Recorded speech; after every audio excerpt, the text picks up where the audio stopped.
Oh boy, welcome to the Generation Y Conservative. I'm glad that you could join us today on the podcast. As you can see, we have our co-host back. Mike is here in the house again after a while. Happy New Year, everyone. Yeah. it's only March.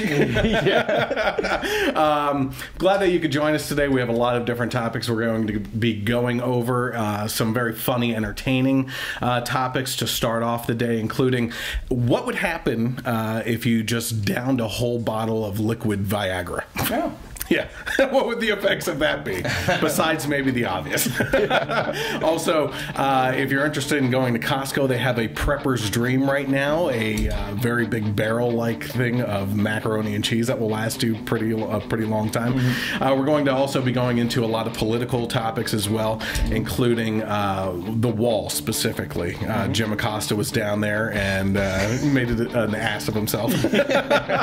So we're going to be talking about all those things and more. This is a Generation Y Conservative podcast.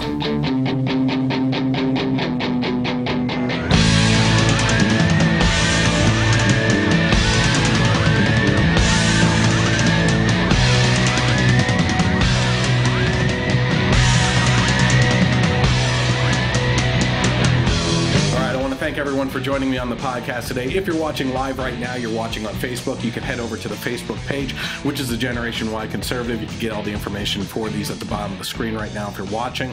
Head over there, hit like and hit get notifications so you know when we go live on the podcast.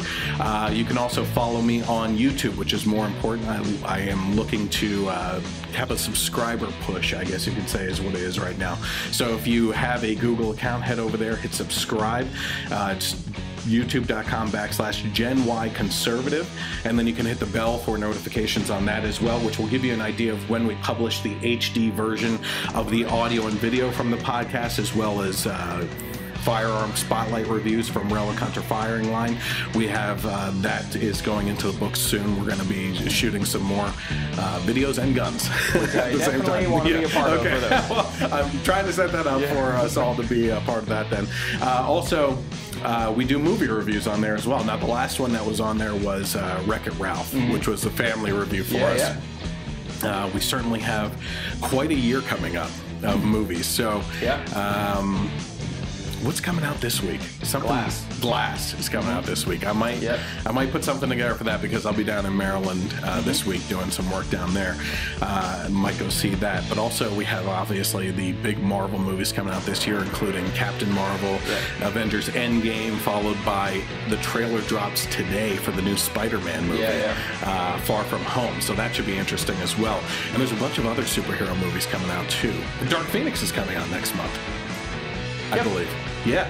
So not very interested. Well, I just with the Disney getting the rights back to X-Men, I just kind of Dark Phoenix is like one of the biggest X-Men stories that there are, and you're just upset they screwed it up so bad. Yeah, I don't want Fox's version. Yeah. So.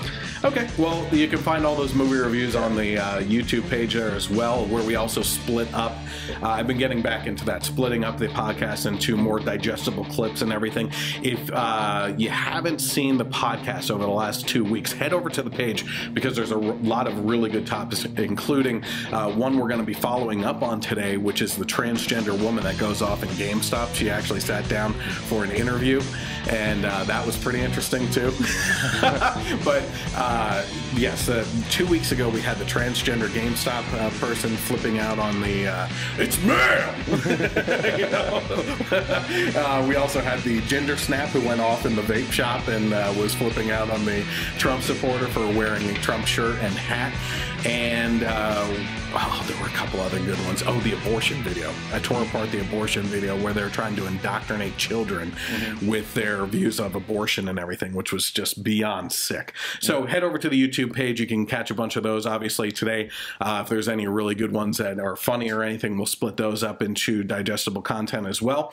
Also, if you're interested in following along on Twitter, it's at Gen Y Conservative without the E on the end. I feel like a professor today. My eyes bugging out on me, so I have to wear glasses. This is the intellectual podcast. Yeah, exactly. Also, If you're interested in the audio-only portion of the podcast because you don't like looking at two intellectuals, one being in a Goonies shirt, you can always follow along on Sundays from 3 to 6 p.m. on KLR and Internet Radio, where they carry this podcast and re-air it again.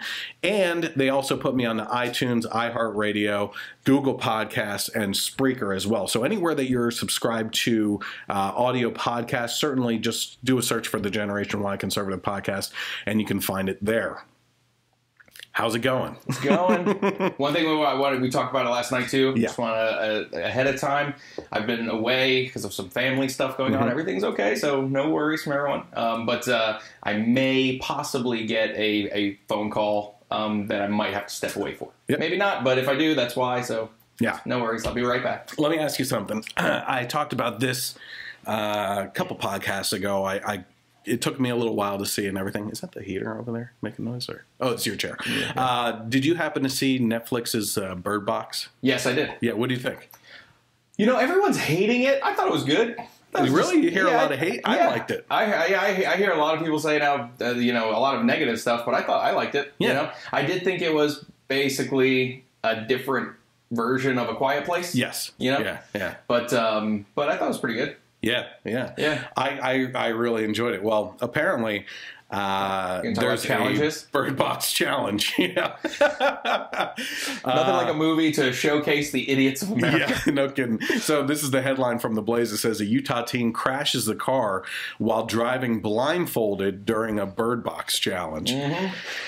Layton, Utah. Teenager crashed her car while driving blindfolded in a so-called Bird Box challenge. Bird Box is obviously on Netflix, and it has morphed into a social media challenge that has people while trying to complete various tasks while blindfolded. And that includes driving, apparently. The 17-year-old was driving in Layton Parkway when she covered her eyes with a beanie cap and lost control of her vehicle around 4:50 p.m. on Monday. Her vehicle skidded into an opposite lane. What a great time of day to try this as well. Yeah. Oh, let's do it during rush hour. Yeah, exactly. Hey, we're like 3 a.m. in an empty parking lot. No, this is... Oh, God. And the crazy thing is, too, not to give too much away about the movie, but they basically used their GPS. Yeah. So there was some guidance on the damn thing, you know? So anyway, her vehicle skidded into the opposite lane, struck another vehicle, then crashed into a light pole and sound wall, according to the report, but no injuries were reported. So even the Layton police said, Bird Box challenge while driving. Predictable result. This happened on Monday as a result of the driver covering her eyes while driving on Layton Parkway. Luckily, no injuries, and they forgot to add, stop being an idiot. Yeah. Play stupid games, win stupid prizes. Yeah, basically. Yeah. My favorite one, I've seen like compilations of people doing the challenge. I haven't seen any. Besides that, my favorite one that I've seen is this guy with his kids in his house, so safe environment, you would think, and. They're all blindfolded, and the kid on the left is literally a toddler that just looks like they started to walk blindfolded, and he goes through a doorway, and the kid just goes right into the wall. And it knocked the kid off of her feet. Oh my God. It was crazy. It's unbelievable.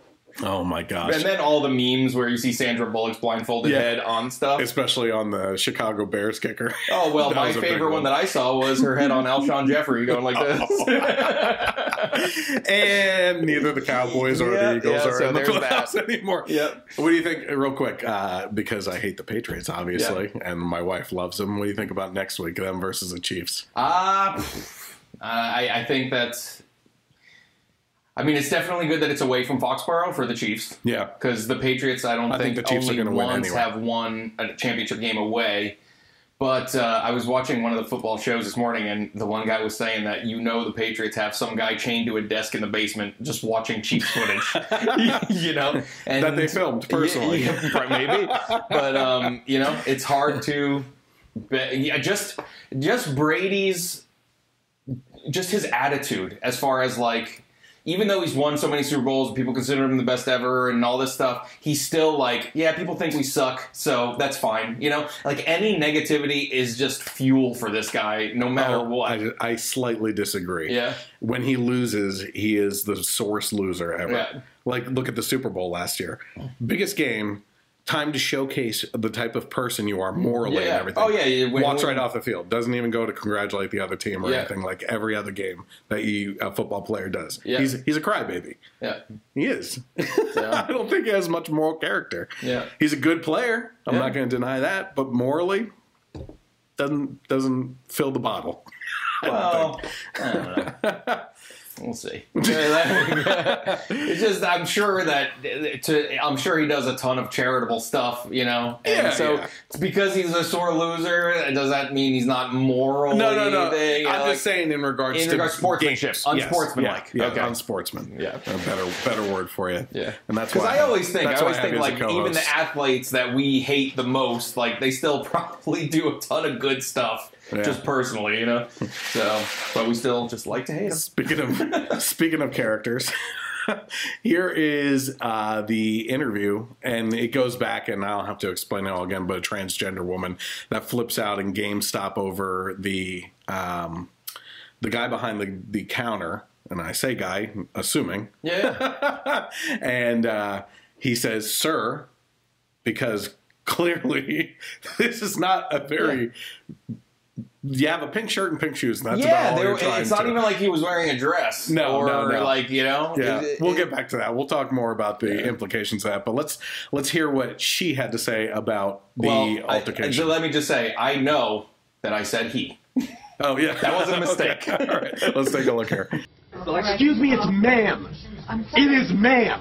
It's the video seen by millions. Tiffany Moore, a transgender woman who recently started her transition, yelling at an employee inside this Albuquerque GameStop. Moore says the cashier repeatedly called her sir instead of the gender pronoun she identifies with, while she was trying to return a game she bought for her son. Ma'am, once again, ma'am. I said both of you. No, you said sir.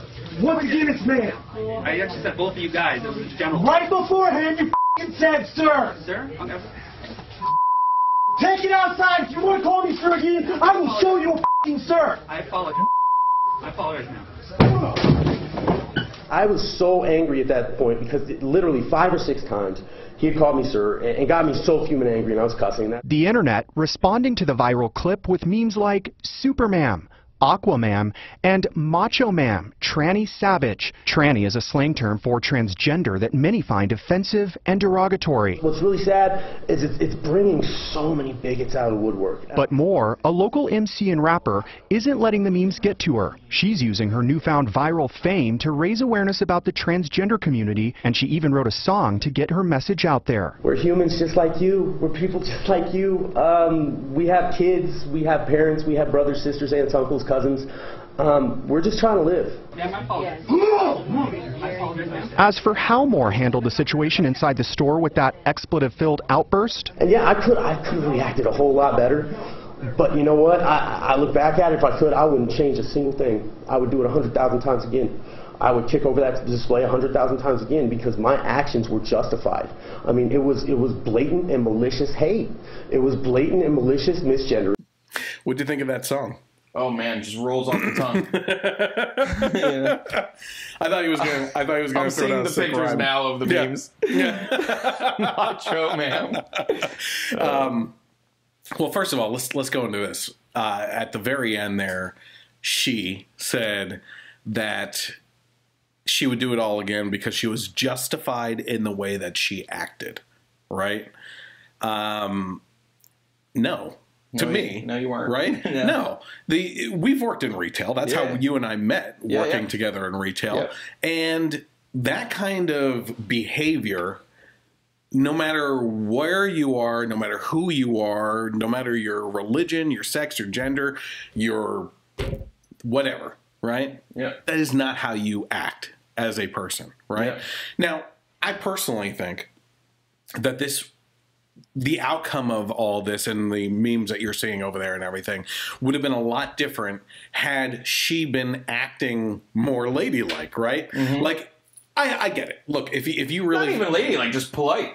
Right. You know? But what I'm saying is, here's what I'm saying. You're in that situation, right? And there's a bunch of people around you. Mm-hmm. They said that she's just starting to transition. So I get it. Especially that late in life. It looks like, I think she's 50 or something like that. She's built, right? Yeah. She's built, right? Yeah. And it's a manly man under there, right? But, but was she really trying, like, excuse me, it's ma'am? Like, I can even lower, I can whisper it to try and sound like a woman, right? Yeah. But when you're coming at it, excuse me, I said ma'am. You know, even in the interview, she was just talking like a guy. No, I think she was trying a little bit more in that case.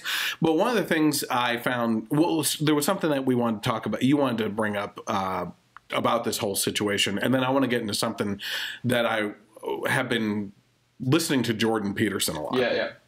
And he brings up some interesting things. So what were your observations on it? Well, I mean, it would have been totally different if...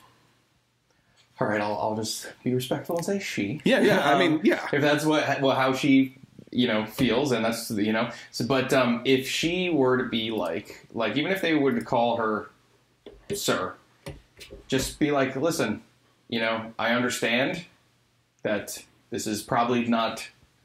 what you see every day, but this is what I'm doing. This is the community that I'm in. And, so I just want to help educate you. And I'd appreciate it if, I'm sure it would have gone differently, because she was saying too, that this was just blatant bigotry, blatant, hatred. And it wasn't. I think the guy probably just made an honest human mistake. I mean, you look like a linebacker. Yeah. You look like you're about to kill someone. You have pink shoes on, and that's it. But you're like, rah, rah, rah, rah, turn into the Hulk. Like, so he's nervous. Yeah. He's nervous, and there's got to be a certain level of anxiety with this person flipping out on you. I mean, confusion, because we're in the Twilight Zone now. Everyone's confused in this case here. This whole story is just a box of confusion at this point.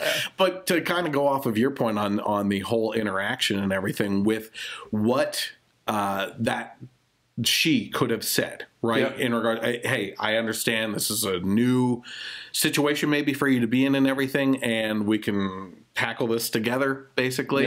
One of the things I think that would be a good idea, right? And I understand, I'm not in that community, and they probably think, well, your opinion doesn't really matter and everything. But if we're looking to avoid situations like this, right? Maybe one of the things is you say, listen, you've said sir twice now, and I can understand that you're having a pronoun problem. How about this? My name is Brenda. Just address me as Brenda. Just use my name. That way you don't have to say ma'am or anything like that, or sir. Just call me by my name, and then we won't have any issue. But that's, to me, the way that she's coming out in this interview and everything is saying she's more interested in the attention now at this point. And the agenda. And the agenda. The politics of it. Yeah. And also, like, if you really do think that guy was bigoted, have you done anything to try and change his heart? Right. No. He probably just thinks now, trannies are crazy. Like, that's probably how he feels. Like, that, you didn't do anything to kind of say, you know what, I have a better understanding of this community and how they feel and their sensitivities and but no, you made yourself a maniac, and now he probably just thinks that you're all maniacs. There wasn't even at the end of that conversation, listen, after we're done, let's go get a cup of coffee and talk about this. So one of the things I wanted to bring up was in regards to Jordan Peterson. I listen to Jordan Peterson as much as possible with interviews and how he dismantles feminism and the patriarchy type argument and gender pay gap and all this other crap that's going on. But one of the things that he said that was really interesting was he was in an idea conference, is what it was called, of some sort, overseas. And a linguist professor stood up and asked him a question in regards to, he basically said, listen, I can understand where the confusion is with some of the things. I have transgender people in my classroom who want to be identified as a certain pronoun, and they get upset when I don't do that. But then there's other people in my class that aren't really trying on the transgender scale of like transitioning type thing, that also insist on it, then I kind of feel like they're full of crap. And I have to placate to it. And I'm trying to find the middle ground. Where do you see when do you have to do it? When shouldn't you do it?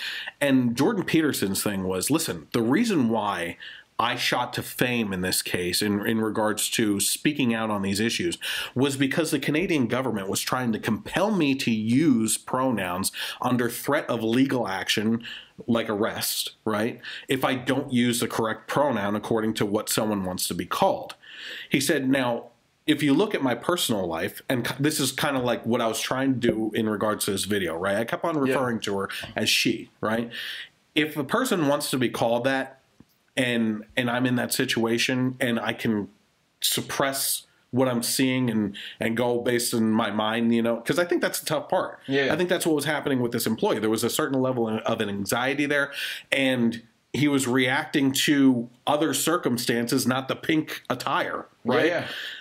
Which was the only thing that was really screaming woman in this case, you know?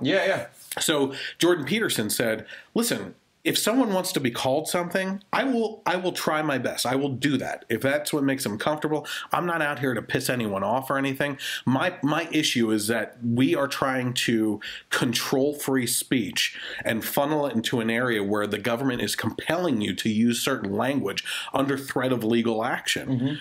And when you actually watch the interactions with people that are hearing this discussion, they refuse to hear that.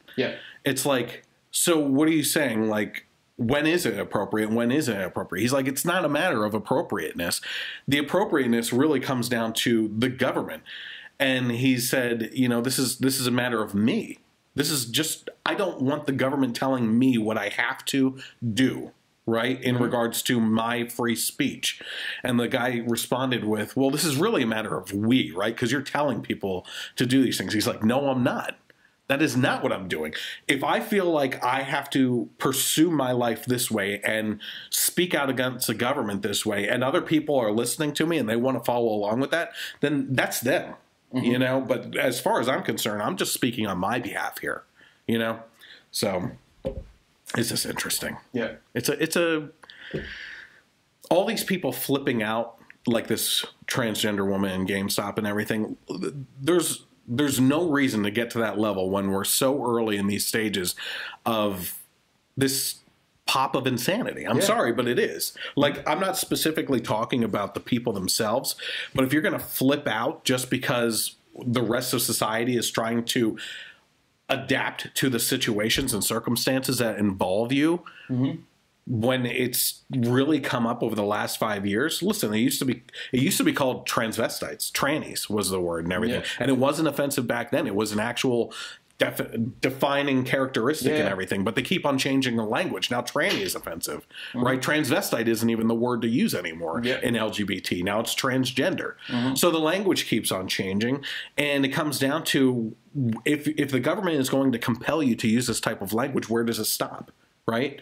Because we've seen it already. We've seen cases where people identify as pets. We went over stories like that, where people have full use of their limbs and they identify as paraplegic, right? They want their arms and legs cut off. We have Rachel Dasniel and Sean King that identify as black. Transracial. Right? Transracial.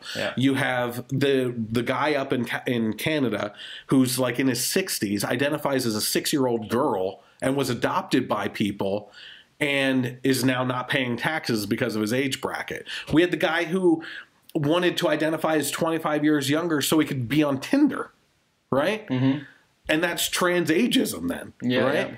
And it's like, where does this stop? And where do the pronouns stop? Because pronouns don't specifically identify with gender identity and where you fall at there. Because I could identify as Your Majesty. Right? Are you going to address me as Your Majesty Christopher Ford? Like, you know what I mean? Like, if that's the case, like, you have to adapt to everyone and what they want to be called by. And I'm just going to go ahead and say it. 10 years from now, there will be no mental illness, because everything will just be a trans something. Well, so we just can't say anyone is crazy anymore. It's just they all have. It's a legitimate, you know, condition. You know, so there's no more. Well, to go off of that point a little bit further, actually, as well, I didn't expect to get this far into this topic or anything, but I listened to, we've talked about in the past, Red Pilled America podcast. Yeah. Have you been listening to them? No, I haven't. So their latest one is called Transition, and it goes into this specific topic.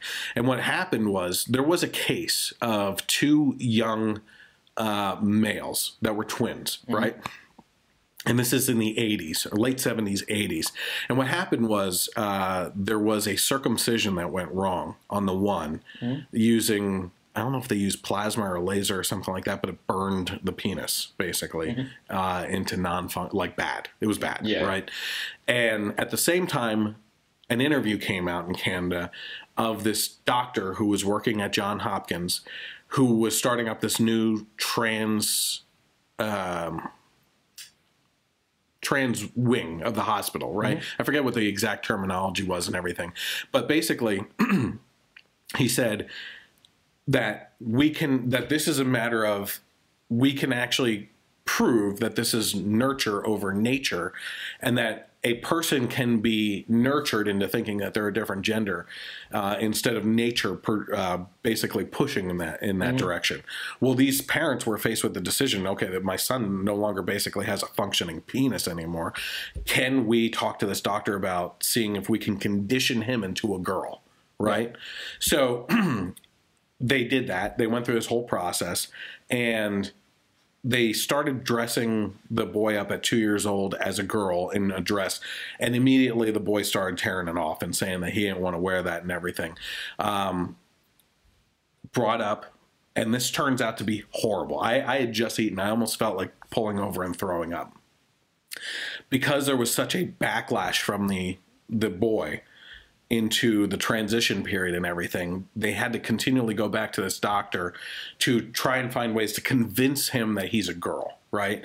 And that included the brother and the one transitioning in front of the doctor, undressing and pointing out genitalia with each other and doing foreplay activities with each other. What? Yeah, like really screwed up stuff. Jesus. And the assistant doctors and everything actually came out against that doctor and got the whole thing shut down.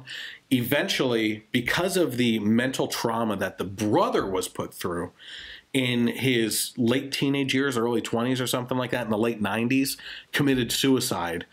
And then the other one committed suicide too. It destroyed the family. Yeah. You know, that part of Johns Hopkins was shut down, and there was a doctor, transition surgery doctor that used to work at Johns Hopkins. I don't know if this is the same case, but that finally came out and said, listen, the suicide rates based on this and everything is more and gets increased once you go through the transition surgery. There's nothing proving that this is a good thing, and we need to shut this down. And they actually stopped that kind of procedure as well. So, you know, go listen to Red Pilled America, because they actually tie in two stories together, and it was really interesting.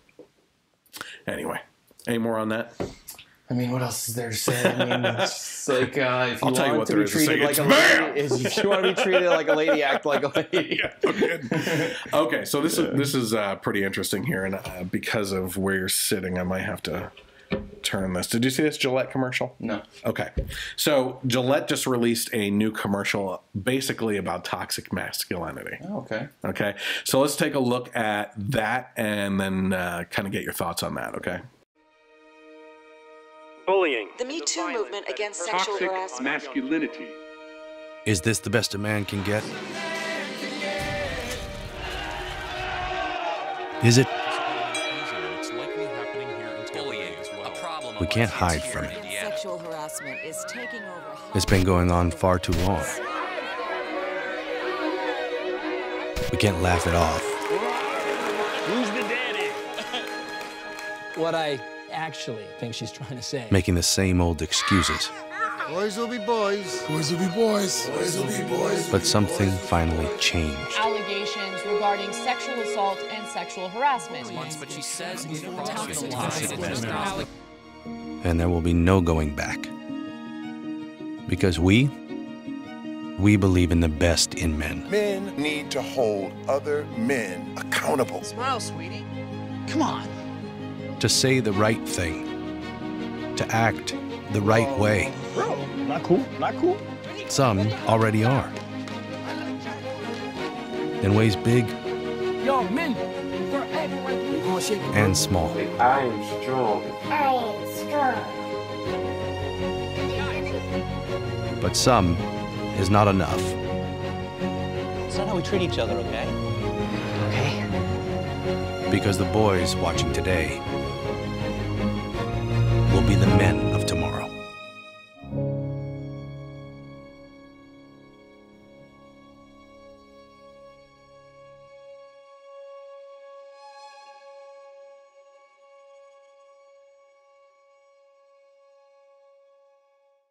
Thoughts right off the bat? Anything you're picking? Just glad I used Dollar Shave Club. My immediate thought harkens back to Alex Jones. Where are the men? Yeah, it's ridiculous. Like, it's just the villainization of men as a whole because of actions of a few. And it's just. Like, it's ridiculous. There's a couple things here. Number one, this Kathy Zoo, at Political Kathy on Twitter, said toxic masculinity. 43% of boys are raised by single mothers. 78% of teachers are female. So close to 50% of boys have 100% feminine influence at home and 80% feminine influence at school. Toxic masculinity isn't the problem. The lack of masculinity is. Makes sense. That's one thing. There were a couple things that I pointed out about this too, in regards to, there's the one scene where some girls are walking by on the sidewalk and the guy's like, oh man, he starts walking and then one guy stops him. Not cool, man, not cool. I don't know about you. I grew up not being that type of guy. I was more sensitive. Yeah. I guess you could say I wasn't the pursuer. I wasn't even being pursued. But I did see those guys, right? Yeah. And the guys that are overbearing a-holes are the ones that the women pick. Yep. It's the jock on the team. Yep. That the popular one that treats women like crap and is just in for the sex and everything. They're going for those. Women read 50 Shades of Grey and want to be dominated and fantasize about that and everything. And I'm not saying that's right. As a matter of fact, I am pointing out that I think that's wrong. You know? But we live in a culture right now where we've said this before. You have women doing the Women's March. What was it, day after? Or the 2 days after or something like that, of Trump like marching against, he said grab her private parts and everything. And like I said, they're going home and reading 50 Shades of Grey, which is far much worse than that. And it's like the hypocrisy is glaring there and everything. Now, and there's also just the natural element, right? When you just think of nature, like the alpha is they're competing for their mate, and normally the tougher whatever, they're the one that get the lady. Stop right there, Mike. You're using science and comparing us with animals. Sorry. We are animals, right? That is science, what the people will say. There's no difference between humans and animals. But there's this whole thing. I get it, and there's a lot of stuff I actually agree with in here. Like, I do believe, like Terry Crews said, we should be holding each other accountable and everything. But at the same time, there is a distinguishable line between men and women, and they're trying to move that line more into a feminized culture. Because they believe that it's more sensitive and not overbearing. And they just think masculinity is wrong to begin with. Toxic masculinity. Like, what does that even mean? Like, no. Well, again, as Jordan Peterson points out, every time someone in an interview brings up the patriarchy and everything, he's like, "What patriarchy? What are you talking about? There's more men in the military. More men die in the military and are put on the front lines all the time. When women are in the military, they're held off the lines typically, right? Are you talking about the business world? Men take on higher risk positions and typically die more often on the job and take on outside jobs more often, you as well, you and I both, right? Men have a higher incarceration rate and for the same crime spend more time in prison and everything. There's so many more things that work against men in society than work for. Are you talking about the overall, like, men run the world and everything? Listen, there was nothing stopping Hillary Clinton from being president besides herself. And her personality and everything. People chose not to vote her in because she is a pantsuit wearing devil, like devil woman. You know what I mean? It was her. No one's. I haven't met anyone yet that says, well, I think in joking around, people say I don't want a woman as a president, but I haven't really met someone seriously into politics that has said no, a woman shouldn't be a president. It's just which one. Yeah, it has nothing to do with that. I mean, how many? I'm sure there's plenty of women that we would like to see president. Absolutely. Has nothing to do with the fact of their gender or anything like that. It's just that's one thing that drove me so nuts about the election is that everyone was just, who didn't vote for Hillary was just painted as a sexist. Like, no, I didn't like her politics. Which is the same thing with Obama. Yeah. Oh. Again, you it don't had like nothing black to do. people. Yeah, it had nothing to do with skin color. I thought Herman Cain would be a great one at the time before his little thing went up in smoke as far as cheating on his wife and whatnot. You know what I mean? Like, I thought his 999 plan was really good. Who was the woman that was in the Republican primaries? The head of HP, the head of Hewlett Packard. What was her name? But I liked her. The one in California. She was in the primaries against Trump. Or, Fiorini. Carly Fiorina. Carly Fiorina. Yeah. I liked her a lot. Yeah. So it's not about their gender. No. You it's know, about what do you bring I would to love the to table. see if who was campaigning in the primary against Hillary? Bernie. If it was Bernie against Fiorina, I would have voted for Fiorina. And anyone that didn't vote for her was a sexist. Yeah, well, all those Democrats, sexists. And I think we need to be playing those games too right now because it just. But then I would be an anti-Semite. Yeah. You know, well, so. Yeah, exactly. It's like, you can't win. You can't win. The whole thing with all this is it comes down to identity politics, and you can't win. Yeah. You know? Call me a racist feminist if Candace Owens ran for president and I voted for her. Am I a racist feminist? Yeah. Oh, yeah, I am, because she's a white supremacist. Yeah. Yeah, and they also call Ben Shapiro a Nazi. Yeah, Nazi. You know? It's ridiculous. All right, so let's see here. Pizza Hut is forced to apologize to a vegan after serving him dairy ice cream. Oh, boy. Let's see here. Yeah, so that's a headline. They go into a bunch of other stupid crap here, but it basically, and this picture of this vegan too is what's really hilarious, is what they look like. It says vegans, you either love them or hate them. This is according to 22 words. I'm sorry, but there seems to be very little middle ground when it comes to the subject of veganism and the people who choose to love their life that way, but it's live their life that way, so they can't spell for crap. But at the end of the day, that choice does come from a place of passion, as many vegans do not want to be fed by what some people would call animal cruelty. So it is understandable when a practicing vegan becomes upset because a famous food chain does not take their beliefs seriously. I don't know many people that do. Or when they completely ignore their lifestyle and still serve them vegan unfriendly products to consume, something which recently happened in a Pizza Hut in Plymouth in the UK, where a young vegan was heartbroken to learn that he had consumed a dairy product. It was freaking ice cream. Like, how do you... Is there dairy in my ice cream? Did you ask specifically for, like, what is the sherbet? Is there dairy in sherbet? I don't know, but there is vegan ice cream. But I feel like you gotta search that out. I feel like any vegan would know that restaurants don't have vegan ice cream. And you have to especially restaurants like Pizza Hut. It's not like you're at a vegan restaurant that would say, okay, we have vegan ice cream. You know? Yeah. It's like... And even if you go into the ice cream aisle at the supermarket, there's like one vegan ice cream. So come on, you know? And yeah, so it's nuts. How about this? I feel like they're looking for trouble. I feel like anybody literally with 2 brain cells would know that, and they're creating controversy on purpose. Oh, yeah, absolutely. Yeah, that's what most of these things are. Speaking of good attention, though, a couple weeks ago, I don't know if you were on the podcast then, but we talked about a woman who sold in a buyback program for guns. She sold her like cheap pistol to get more money to buy a better, bigger gun. Yeah, you know? so you posted that. So this is according to Law Enforcement Today. Man sells junk guns to buyback program and buys new gun with cash. So people are starting to catch on with this, and it's actually taken off more. It says 9 times out of 10, those selling us their guns are law-abiding citizens getting rid of broken or unused weapons.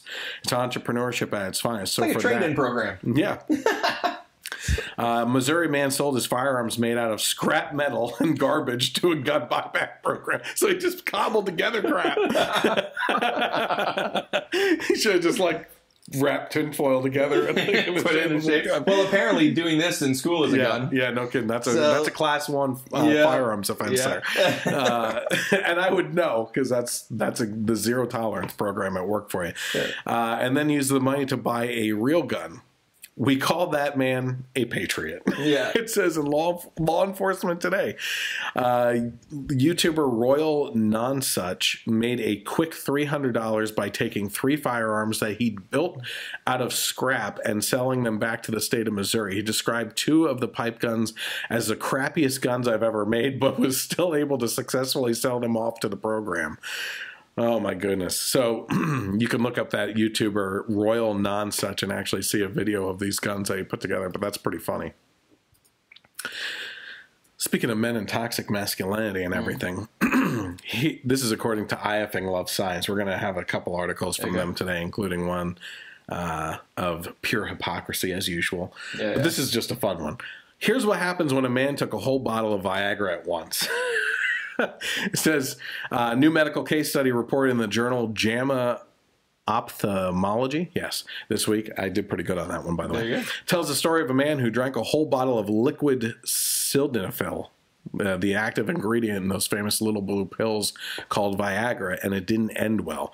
The 50-something-year-old man drank a 30-milliliter bottle of this stuff, around 10 times the recommended dose. Strangely enough, his symptoms mainly affected his eyes, although we're pretty sure the high dose also had another effect, which isn't mentioned in the case study. And they always tell you, keep on doing it, you're going to go blind.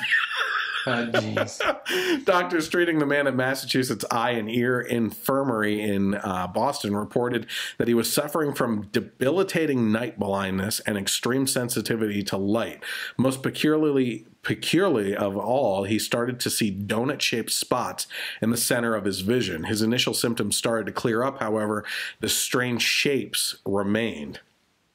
So this actually happened with someone else too, and it affected their eyes. So there's another person that did this. Yeah. Oh, awesome. Yeah. There was another case before.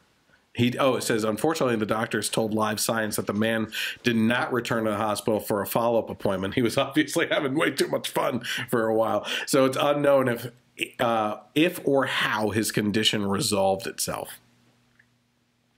Guessing it's a good block a period of time that you're just not going to be seeing this guy for a while. Oh my god. Oh boy. So that's what happens when you down a whole bottle of Viagra. Shapes in your vision forever. Yeah, seriously. Hope it was worth it.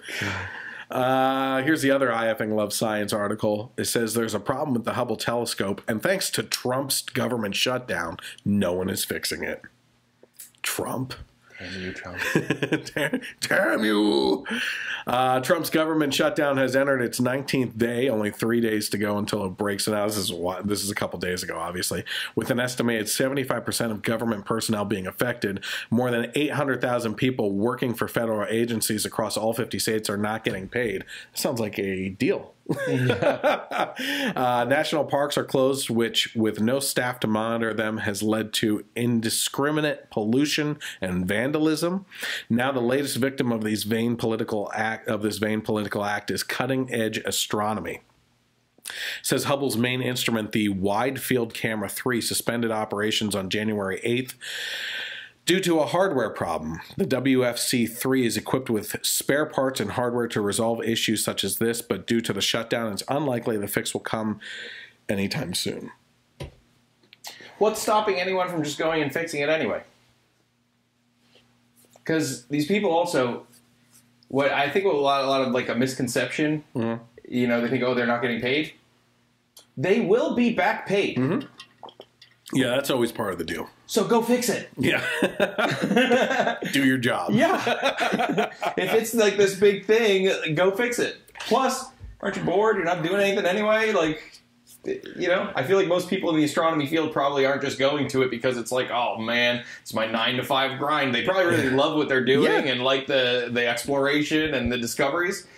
So if this thing needs to be fixed, just go fix it. You're going to get paid when the shutdown's over. You will get all your back pay, you know? Now, I know you were on the podcast when we started about this during Obama's term when he actually cut NASA funding because he felt that space exploration wasn't where we needed to be anyway. Yep. We've gone to the moon. We have something on Mars, and we don't need to go any further. And he drastically cut NASA spending. And I Effing Love Science didn't have anything to say about that at the time or anything, you know? So again, it's just the hypocrisy of what they choose to focus on and when to get angry about things. You know, it's the same thing with the border situation. You know, we've been playing all these videos of Chuck Schumer and Bill Clinton, Hillary Clinton, Obama, Dianne Feinstein and everything talking about how we absolutely need border security during Obama's term, or during the Clinton administration and everything. And now they come out and they're like, oh, this is a horrible thing that Trump's doing. And how dare he do that? And we should have open borders. Well, where the hell were you a couple of years ago? You were saying the exact same thing that Trump was saying, you know? And hold your thing because we'll get to the ball later on. So I think that's just ridiculous. Hey, if you're a prepper, though, Costco is selling a $90 tub of mac and cheese that weighs 27 pounds and lasts 20 years. And as some of the people on my page said, it's not going to last 20 years. It's going in our family for a couple weekends. That's about it. It says college students and survivalists rejoice. Costco is selling a 27-pound tub of mac and cheese with a shelf life of 2 decades for $89.99. Unfortunately, it's not available in stores, so don't go rushing to Costco yet. Said one employee over the phone. It's also intermittently out of stock on Costco.com. As of mid-afternoon last Friday, it's sold out. If it remains that way, you can also find it for $149 on Amazon, although stock appears limited there as well. So it says the Chef's Banquet macaroni and cheese, listed under the emergency kits and supplies, offers 180 servings in separate pouches of elbow pasta and cheddar cheese sauce that comes out to 2 servings per $1. Not too bad. Not bad at all. Yeah, what kind of other survivalist tubs of things would you like to see? What would I like to see? Well, mac and cheese is a good start. It is a good start. It's a good start. I like baked beans. I'm a fan of baked beans. A 27-gallon Yeah, 20 years supply of baked beans would be good. Maple. I mean, if you're going to be locked up in an underground bunker trying to survive, there's nothing like baked beans to smoke people out. Exactly. I don't know. I mean, I wouldn't be picky. Coffee. I need my coffee if I'm surviving a situation. Absolutely. Yeah. So. Speaking of coffee.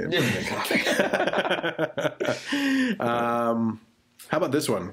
This is according to the Daily Mail. It says, revealed 20 states where you can make less than 6 figures and still be considered rich based on regional incomes and cost of living. It says a middle-class salary in one state can qualify you as rich in another state, and a 6-figure salary isn't necessarily to live a wealthy lifestyle in nearly half of the states.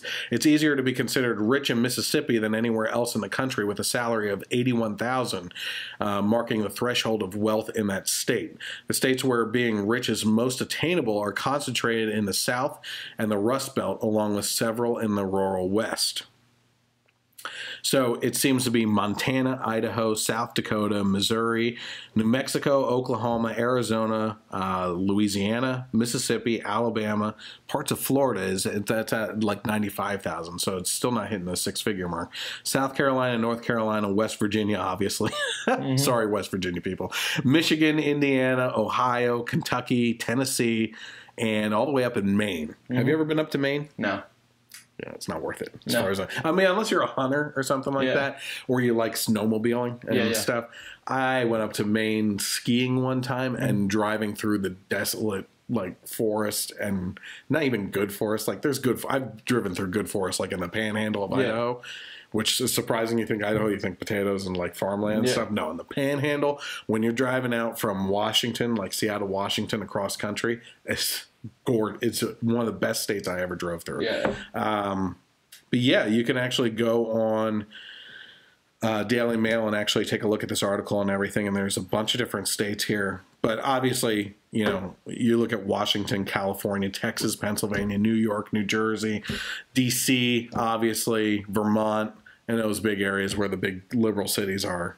You know, you got to be making 8 figures or more to be considered in the rich zone and everything. So unreal. Yeah.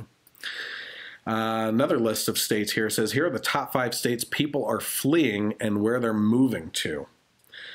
It says a new study conducted by a moving company, United Van Lines, is based on the percentage of people moving in a particular state who use the company to help them move, either into the state or out of the state or just moving around within the state. The study includes the 48 contiguous states and the District of Columbia, but not Alaska or Hawaii, because it's kind of hard to get moving trucks to those.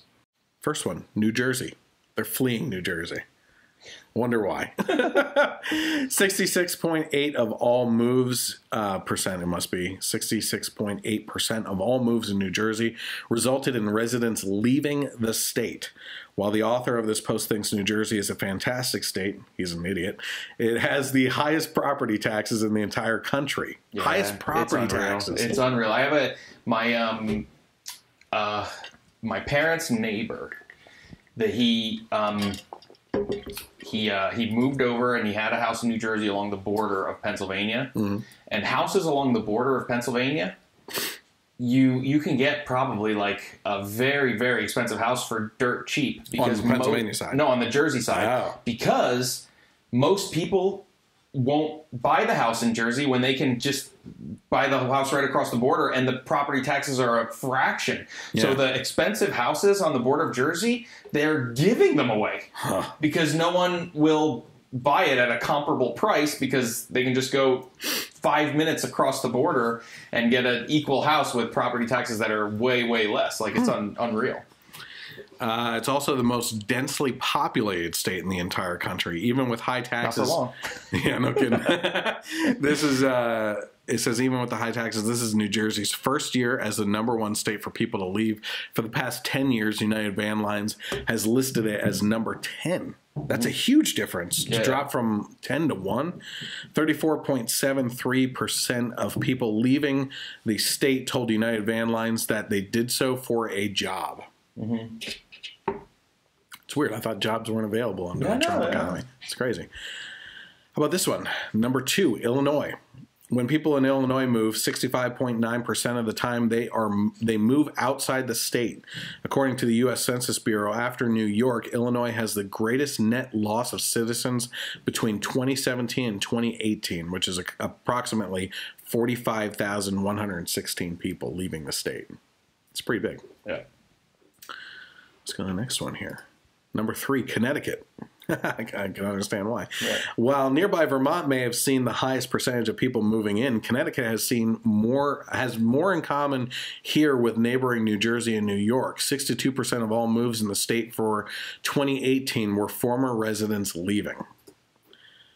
Number 4, New York. Do you see a pattern here? What do you see in Northeast? People are leaving liberal states. Yeah, mostly Northeast besides Illinois so far, right? Yeah. 61.5% of all moves in New York resulted in residents leaving the state. According to the U.S. Census Bureau, New York lost 48,510 residents between July 1st, 2017 and July 1st, 2018. Out of the 9 states the Census Bureau identified as having lost population during that time period, New York lost the most people. 48,510 people. So basically one high tower. Yeah. You know? Yeah, this is, again, just Northeast. Now, here's one that may come as a shock here. Kansas.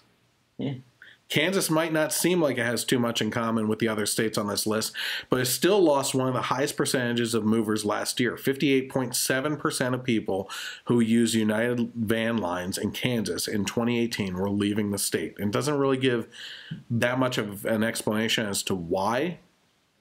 What do you think? It's Kansas. I was thinking there's not much there. Yeah. You know, maybe they're getting sick of getting hit by tornadoes or something like that, you know? So that's the top 5 states of where people are moving from. Pretty crazy. maybe I should have done this story in regards to or coordinated with the other transgender story. But essentially here, this is according to Chicks on the Right. It says 10-year-old drag queen poses with a naked man. And James Woods, obviously a great conservative, asks what we're all wondering. So yeah, says we've written about this boy before. His mother pimps him out under the drag name Lactitia. Probably Lactitia. He's supposed to somehow be the symbol of social justice, empowerment, and tolerance, you know, because he's a child drag queen. Again, he is 10 years old. He's a symbol of sexual abusing a child, if you ask me.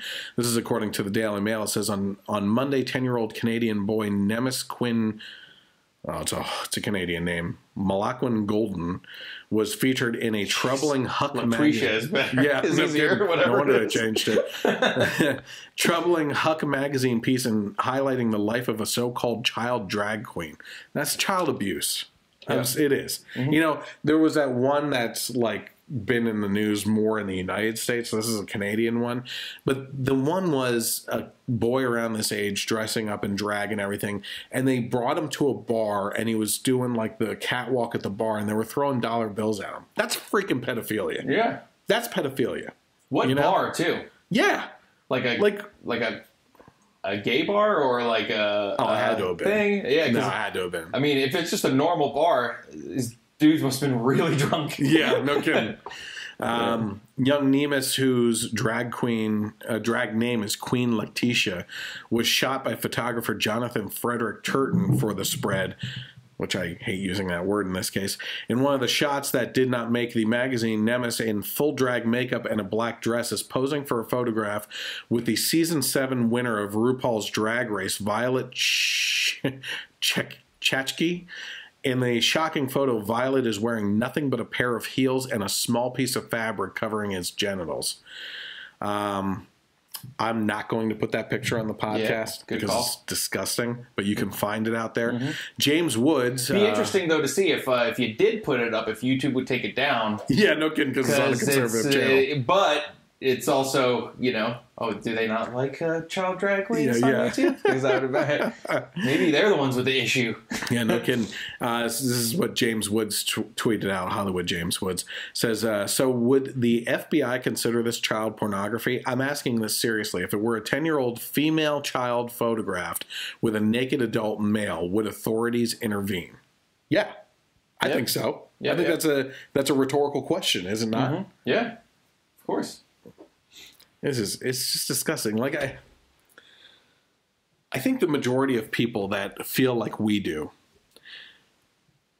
aren't so much hateful towards transgender people. Like if you're our age, I have a friend who's a transgender, right? If that's what they want to do, like they're old enough. They're making adult decisions at this point. I don't really care. You know what I mean?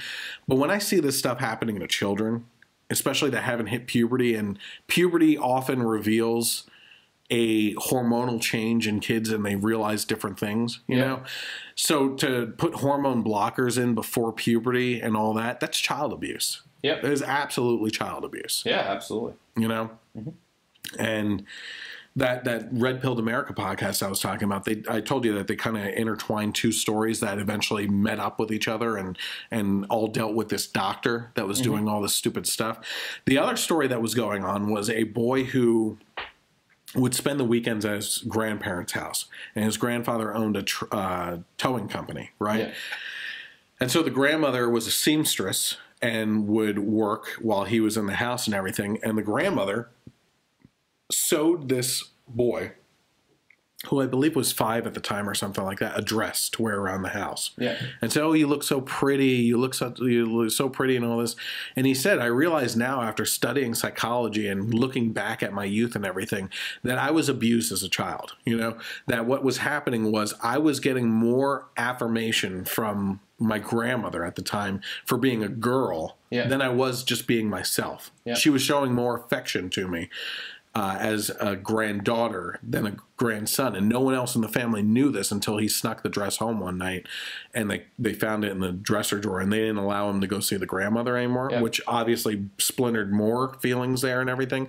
And then when the rest of the family found out, the uncle took advantage of it and started molesting him.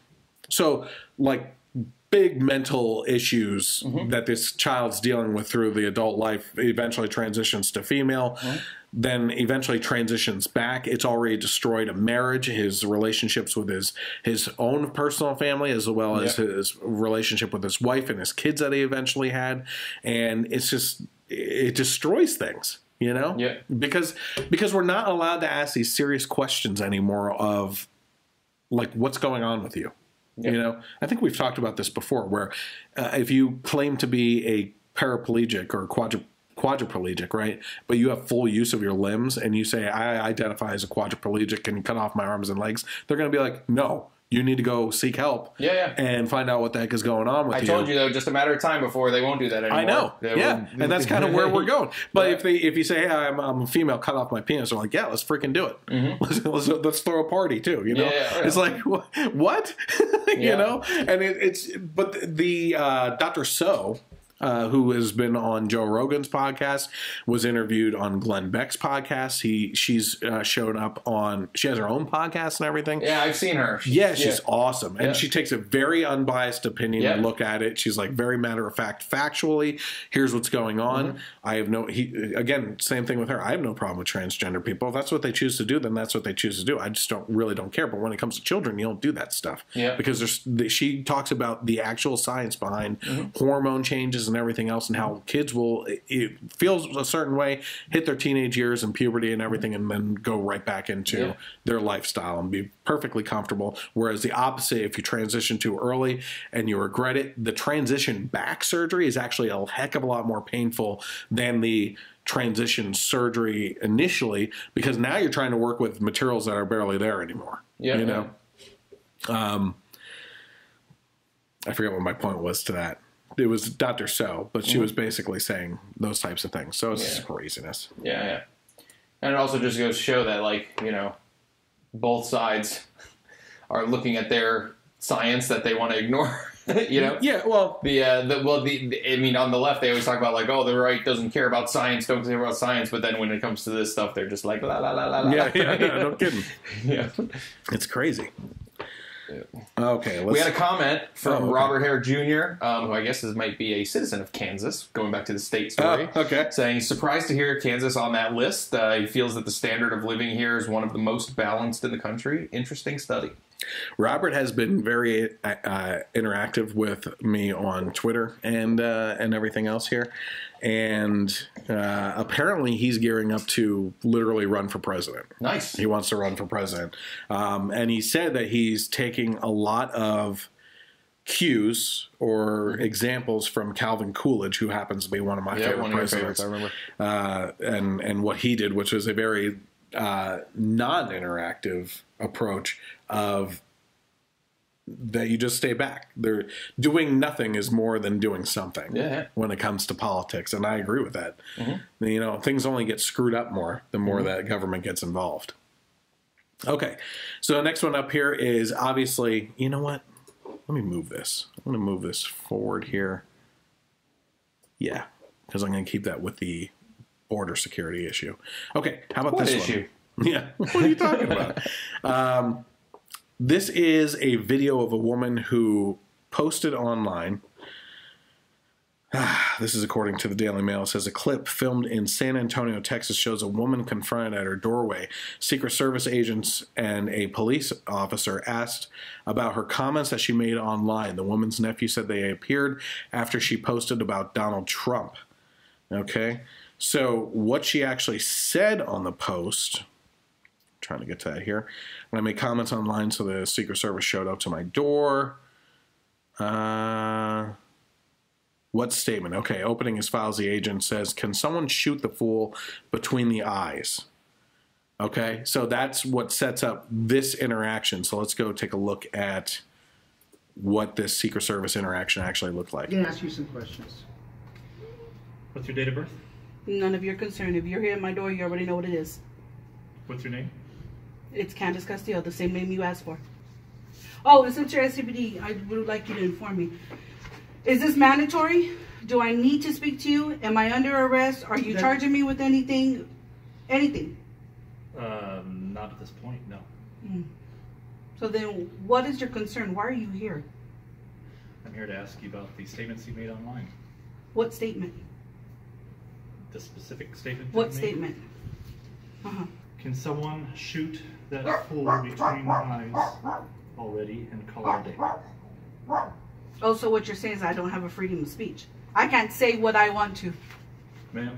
Is that the concern? Would you like to answer my questions or not? Are you going to sit here and create something? What, can you answer my question? No, I'm here to ask you questions. No, sir. Yes. It goes both ways. No. So if you, then goodbye. So unless you don't have me under arrest, if I didn't commit a crime, did I commit a crime by expressing what I said? That's what I'm here to ascertain. No, no. Did I commit a crime by expressing what I said? No, you did not. Okay, so am I under arrest? No, you're not. Is it mandatory that I need to speak to you, is what I asked you? I would like you to speak with me. No, that's not what I asked you. Just answer the question. It goes easier. You know that. You have the right to decline my interview if you wish.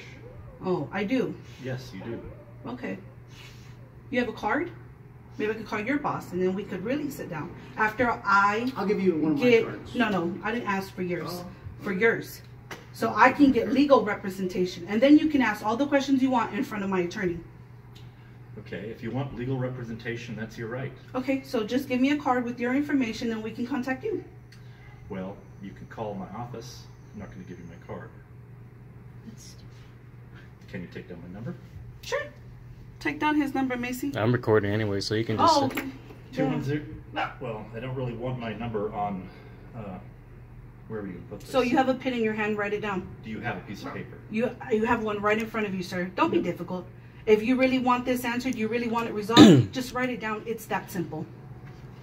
And if it's to an office, it's going to be there anyways. Correct. Anyone can get it. Excuse me? If it's to an office, anyone can get it anyways. It's called online, which you just did. You searched my comment.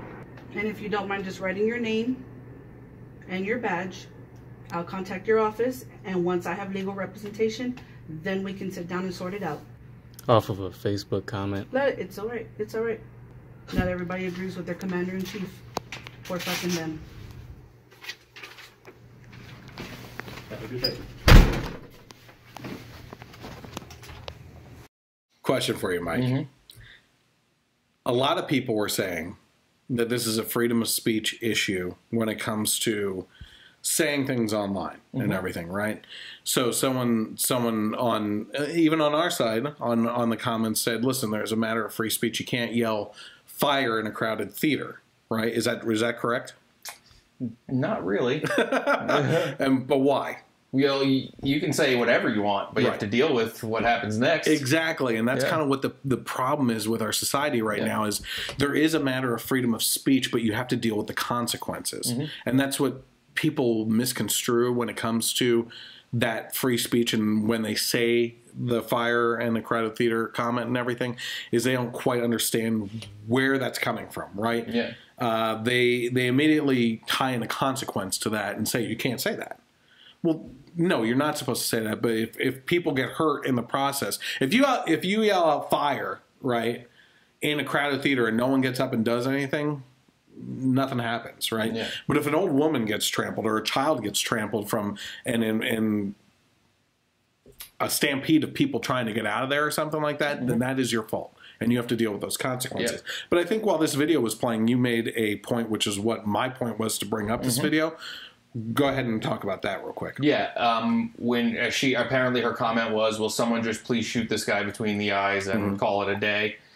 A call to violence is not protected under free speech. Right. So she doesn't have the right to free speech by saying that. So that doesn't protect her in any way. So the difference being, there was another case that we went over on the podcast a couple weeks ago. I forget what the exact verbiage was, but there's a difference between saying, man, I wish Trump would just die already, right? You could say that, I think it's vile. Yeah. I never said anything about Obama like that. Yeah. Right? You could say, I wish Trump would just die already. What you can't say is, will someone please go kill him? Yes. Right? Yeah. And that's what that was. Yeah. So this was months ago now at this point. But do you remember the one guy that said, I will give $500 for someone to go shoot that mother effer between the eyes? Yeah. That's what it was. Yeah. You just offered money That's a for hit an job. assassin. Yes, Yeah. exactly. Yeah. You know, you can't have a call to action for someone to actually go and commit violence against people or commit a crime. You can say very offhandedly that you don't like a person and that you wish they would die. I think that says a lot more about your personal morals and principles than anything else. Yeah. But yeah, you can't. Plus, you what can't are you do trying that. to do anyway? Because when you think about presidents come and go. Yeah. Time goes by after their term, and they're well, I don't want to say forgotten, but you move on. Yeah. Presidents who are assassinated are remembered forever. Yeah, no kidding. So With a legacy. if you hate Trump that much, do you want to that to be the case? Especially with the rabid kind of following that he has. It's the type of rabid following that Obama had too. Yeah. You know? But again, it's a martyrdom. You know? Yes. Yeah. Yeah. And you look at JFK and everything, and while he was morally maybe not that great, you know, cheating on his wife all the time and everything, maybe involved in some shady characters like the mafia and everything, you know, and to get ahead in his campaigns, fooling around with Marilyn Monroe and other starlets and stuff. You know, one of the things that you have to step away for a moment. One of the things I always point out is he would be considered moderate right today. Yeah. Right. You know, Catholic, pro-life, and was dealing with Cuba and the Cuban Missile Crisis. Something that the Democrats would be like, whoa, wait, they're pointing missiles at us? Let's just give them money. Yeah. You know what I mean? It's like, that solves everything. And how are you going to pay for that? Well, we'll just raise people's taxes, obviously. You know? That's their solution for everything. But in regards to JFK, he didn't get too much done. Let's be honest. He did some really good things while he was in office, but he didn't get too much done. But because he was shot, he will forever be that president that people adore. Yep. You know? In regards to this whole video and everything, the one thing I would point out, just as always, is, you know, can we take a step back and realize if the shoe is on the other foot type thing? Like, put yourself into the other people's place. Because if this woman were to take a step back for a second and take a look at this and say, what if she was watching her same asinine interaction because she was disrespectful to the law, and we've talked about that before with the minority community. Could you make yourself look more guilty? Yeah. Like, it's like a challenge. It's like the Bird Box challenge. Yeah. Here's a challenge. How guilty can you make yourself look and seem? Why can't you just cooperate and be respectful, you know, and still protect yourself? And you know what I mean? I will not disagree that they shouldn't have been filming it. I think you should. Yeah. I think all law enforcement interactions should be videoed for the safety of both individuals. Yeah. You know what I mean? Because a lot of false accusations have come out against cops too, and that was found out by body cam footage and everything as well. But in regards to this, film it. If you're not comfortable with letting them into your house, have the interaction out there on the porch and everything. But what we're seeing in this case is a woman who, if she was watching herself interact the same way, but it wasn't her. It was the same setup and everything, different person, everything the same. And someone had made that same comment about Obama, right? She would be going, arrest that person. Yeah. Get them in jail. That's ridiculous. Why would anybody be saying that about the president? Yeah. You know, they flip out about the same thing when the shoe's on the other foot, but they can't realize it in the moment. Yeah. And I'm not saying that she should go to jail for this. Yeah. I think it's unfortunate that the Secret Service people have to waste their time on these things. Madonna was visited for saying, do I fantasize about blowing up the White House sometimes? Yes, I do. Yeah. And the Secret Service went and looked at her too. Yeah. It's a waste of resources, right? But at the same time, if we had And even Madonna's thing, as much as I don't like her, that's not a call to action. She's just saying she fantasizes about it, and there's nothing wrong with that. Yeah. You know? The problem is, if we lived in a morally better society where we all actually cared for each other and allowed for the free expression of the First Amendment and our thoughts and opinions on different things, and we could live with that with each other and recognize that that's just a difference of opinion and still view each other as human beings, a lot of these problems would disappear. Yeah. But that's just the sinful nature of man, and we got to deal with it, you know? Yeah. So that's that. It's just ridiculous. All right. L.A. My sister lives out in L.A., and I will never go out there to visit her. I have no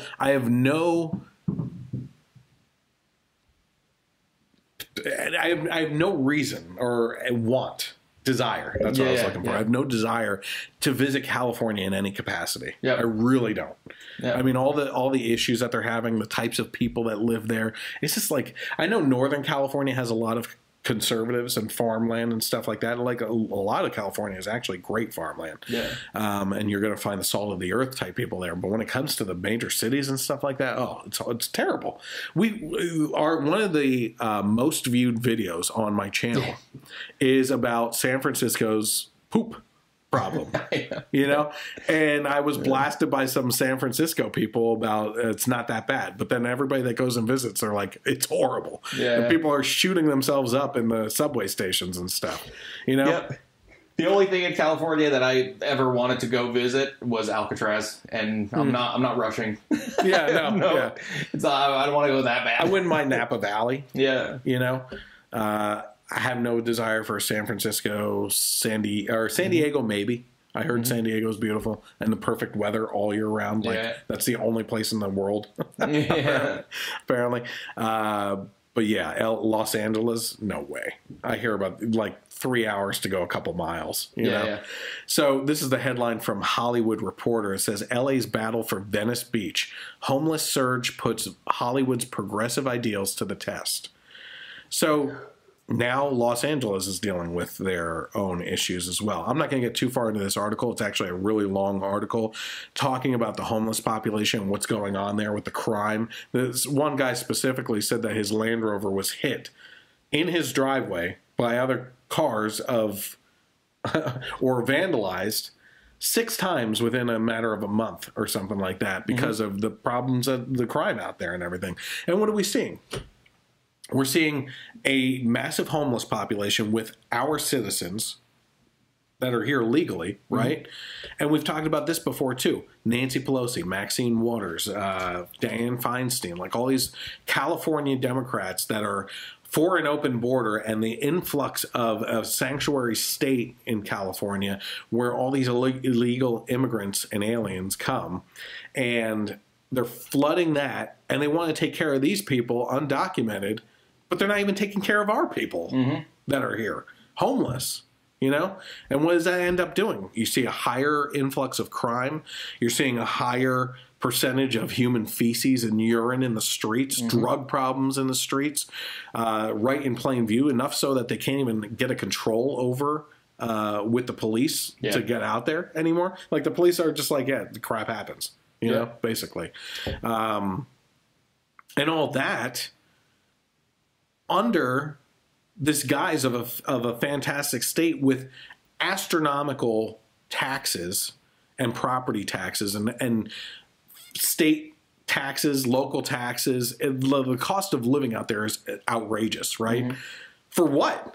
Like, I can understand if you're paying for paradise, you're paying for paradise. But look at the problems that are coming into California with all this stuff. They're the 12th largest economy in the world, and they can't get their crap under control. And with the 12th largest economy in the world, they live with a massive debt that has to constantly be addressed by the federal government through states of emergency with the wildfires and everything like that. Wildfires. And then you look at, in comparison to a conservative state like Texas, one of the other largest economies in the world, and they have a surplus. So what's being done? What's wrong? You know, it's obviously looking at the social economic dynamics between these two states. It's crazy. And if you can add anything, I know I go off on tangents. So I agree. We were talking about. Were we talking about the Women's March earlier? You brought it up as like a side thing of the story of I think the transgender story. Yeah. So some of the founders of the Women's March actually showed up on The View and confronted Meghan McCain over stuff. Now I have to give her credit here because she looked like pissed. She looks pissed. Oh, right? She does all the time on that show.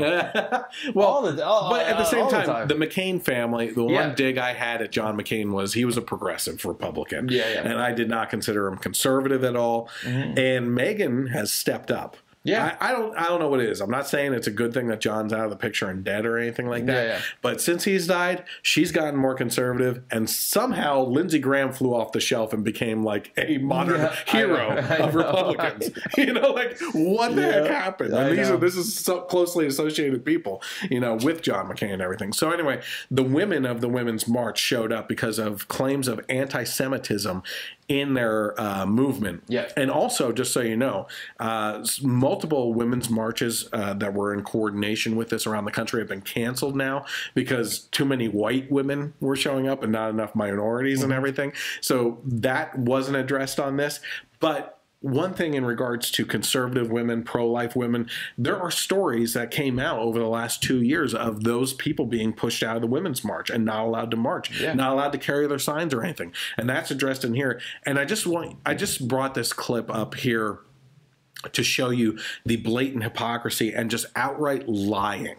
I mean, this is just lying at this point for these two women. So let's take a look at that and see what Meghan McCain had to say to these two individuals. Well, let me just interject really quickly. I would never be comfortable supporting someone who called, I'm not anti-Semite and I'm anti-termite. It's the wicked Jews, the false Jews that are promoting lesbianism, homosexuality. I actually spoke with the journalist from Tablet magazine who released an investigation report on your organization. And in part, they alleged that there is a lot of anti-Semitism surrounding this march. Specifically, the report alleged that you, Tamika, and co-founder Carmen Perez asserted that, quote, Jewish people had a history of exploiting black people and were proven to be leaders of the American slave trade. Now, a lot of people, by a lot of people I include me in this, think that you're using your organization as anti-Semitism masked in activism and that you're using identity politics to shield yourself from critiques. You're talking about all women being invited to that march. I'm pro-life. We were not invited. We were not allowed at that march right there. I'm a conservative woman. I also represent, if you're talking about women, you should be talking about all women, including Jewish women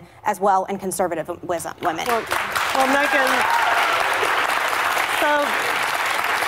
Are those allegations true?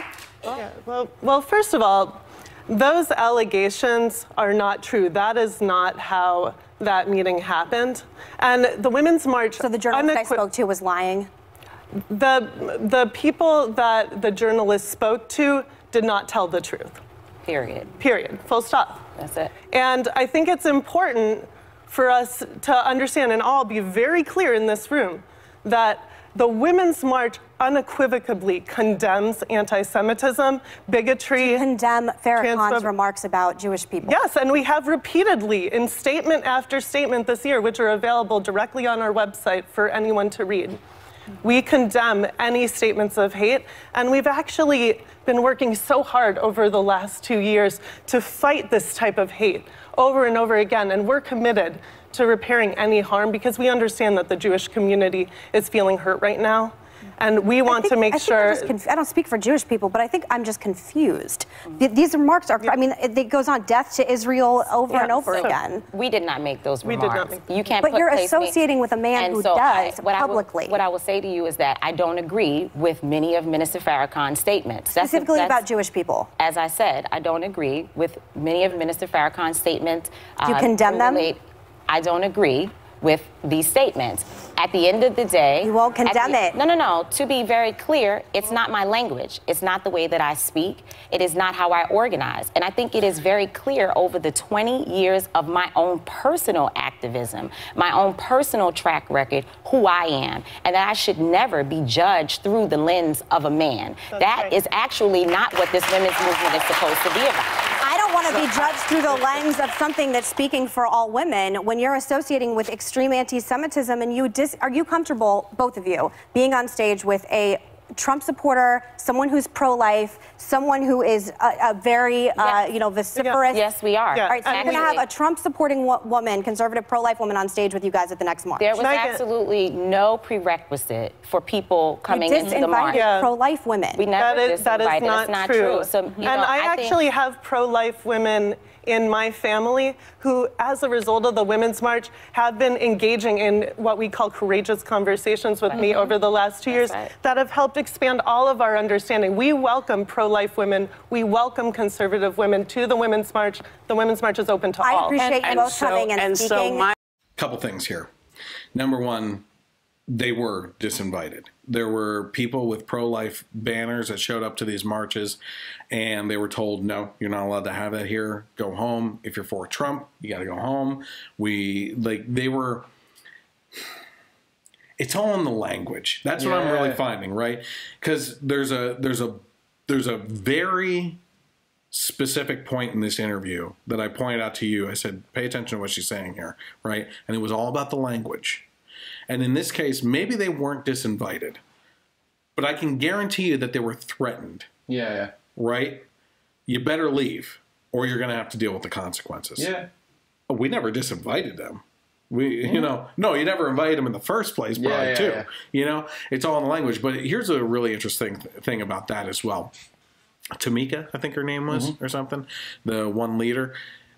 She was asked by Meghan McCain, do you agree with Louis Farrakhan on Jews? No, on the problem of the Jews. I do not agree with all the statements by Louis Farrakhan.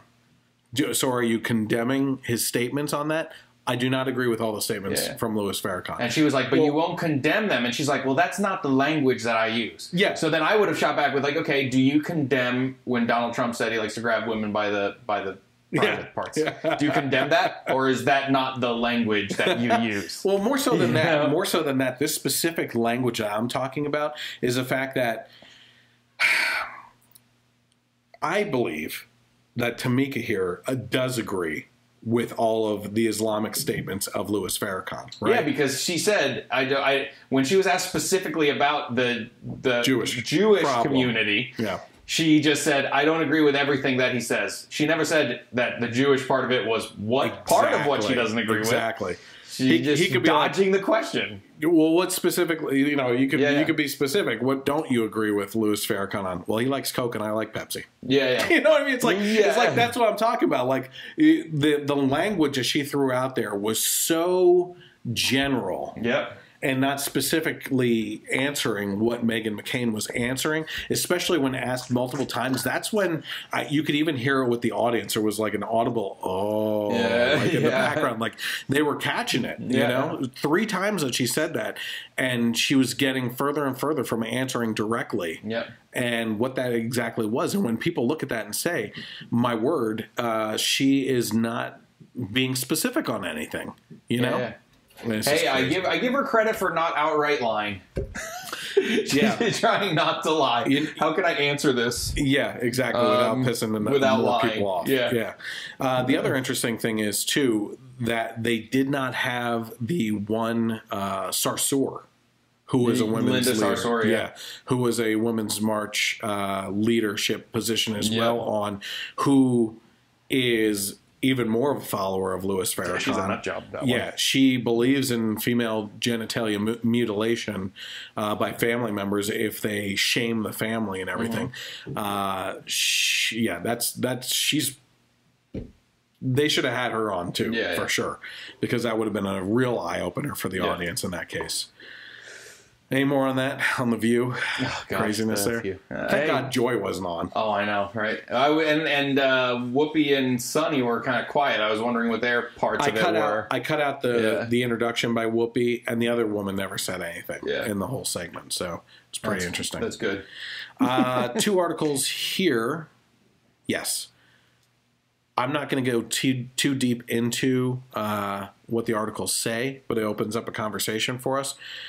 This is the first one by the Daily Mail. It says, Oprah gives Beto O'Rourke, Robert O'Rourke, A national stage with slot on live Times Square special alongside Bradley Cooper and Michael B. Jordan as Democrat who challenged Ted Cruz considers a White House run. Okay, so that's one. So Beto Robert is basically gearing up to go for president. We have Elizabeth Warren has already announced that she's running for president, and I saw a hilarious meme about Elizabeth Warren. Oh, it was just a close up of a mosquito. Yes, yeah. You saw that? And just like that, all of Elizabeth Warren's Native American blood is gone. Yeah.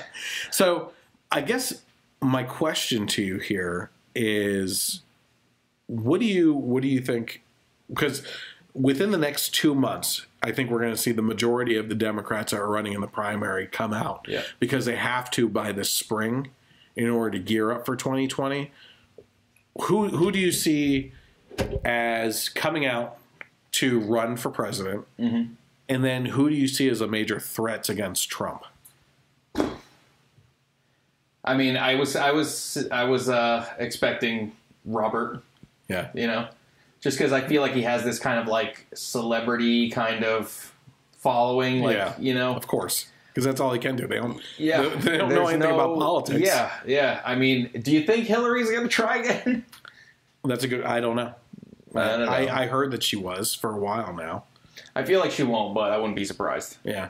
Who do you think? If they ran, they would beat Trump or have a good chance of beating Trump?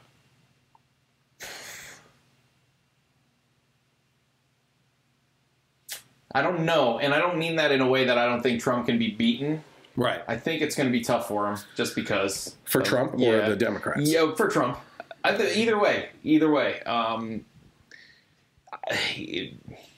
Just because there's so many people that just don't like Trump for not liking Trump, and then other people that don't know anything about anything but will just follow along. Yeah. You know?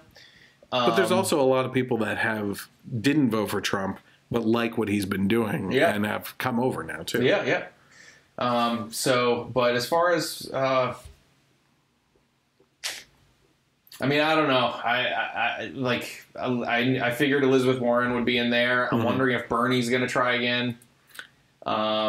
Interesting thing about Bernie, I think I read an article that said he may be tapping into Alexandria Ocasio-Cortez as a possible running mate. Yeah. I wouldn't be surprised. Yeah, because she's shaking things up. Yeah. The one thing I do have to give her credit for, all right, a couple things. Number one, she's good looking. She really is. I don't think so. Sorry. I do. I can't get over those teeth and the crazy eyes. Yeah. Sorry. I just can't. But at the same time, from what I understand, there's been a couple people that went to interview her at her rallies and said one observation that they had was that she really did interact with the people a lot and was like genuinely interested, not just like shaking hands, walking through the crowd, trying to get the heck out. Like she took time with kids, she took time with the elderly and stuff like that. And that's really cool. I think that's what you need to be. I think that's early politician. Yeah. You know what I mean? She obviously doesn't know anything about politics. And economics especially, right? Yeah. But I think, did you see the dance video? No, but I didn't. But I heard about it, and that's also like, I guess it's from her past. Yeah. Oh yeah. Yeah, and Republicans too that are attacking her for that. It's stupid. Yeah. You know, it's stupid. Oh, for multiple reasons. Yeah. Number one, we're not allowed to talk to or vote for people that are human. Yeah, I know. And having fun, right? Yeah. And the other thing that I saw was I watched the video. It was not in the exact places, but it was the scene from The Breakfast Club where all of them are dancing to that one song and they all have their own way of dancing and everything. And she goes through and does all the different dances, including the one with the goth girl like laying on the table and just shaking her hair and everything. And no one was saying anything about The Breakfast Club. I was like, so you guys completely missed the point. She was just doing The Breakfast Club thing, you know? And it's ridiculous how they're attacking her for stupid things like that when we can be focusing on her language of economics and how she doesn't know anything in regards to that.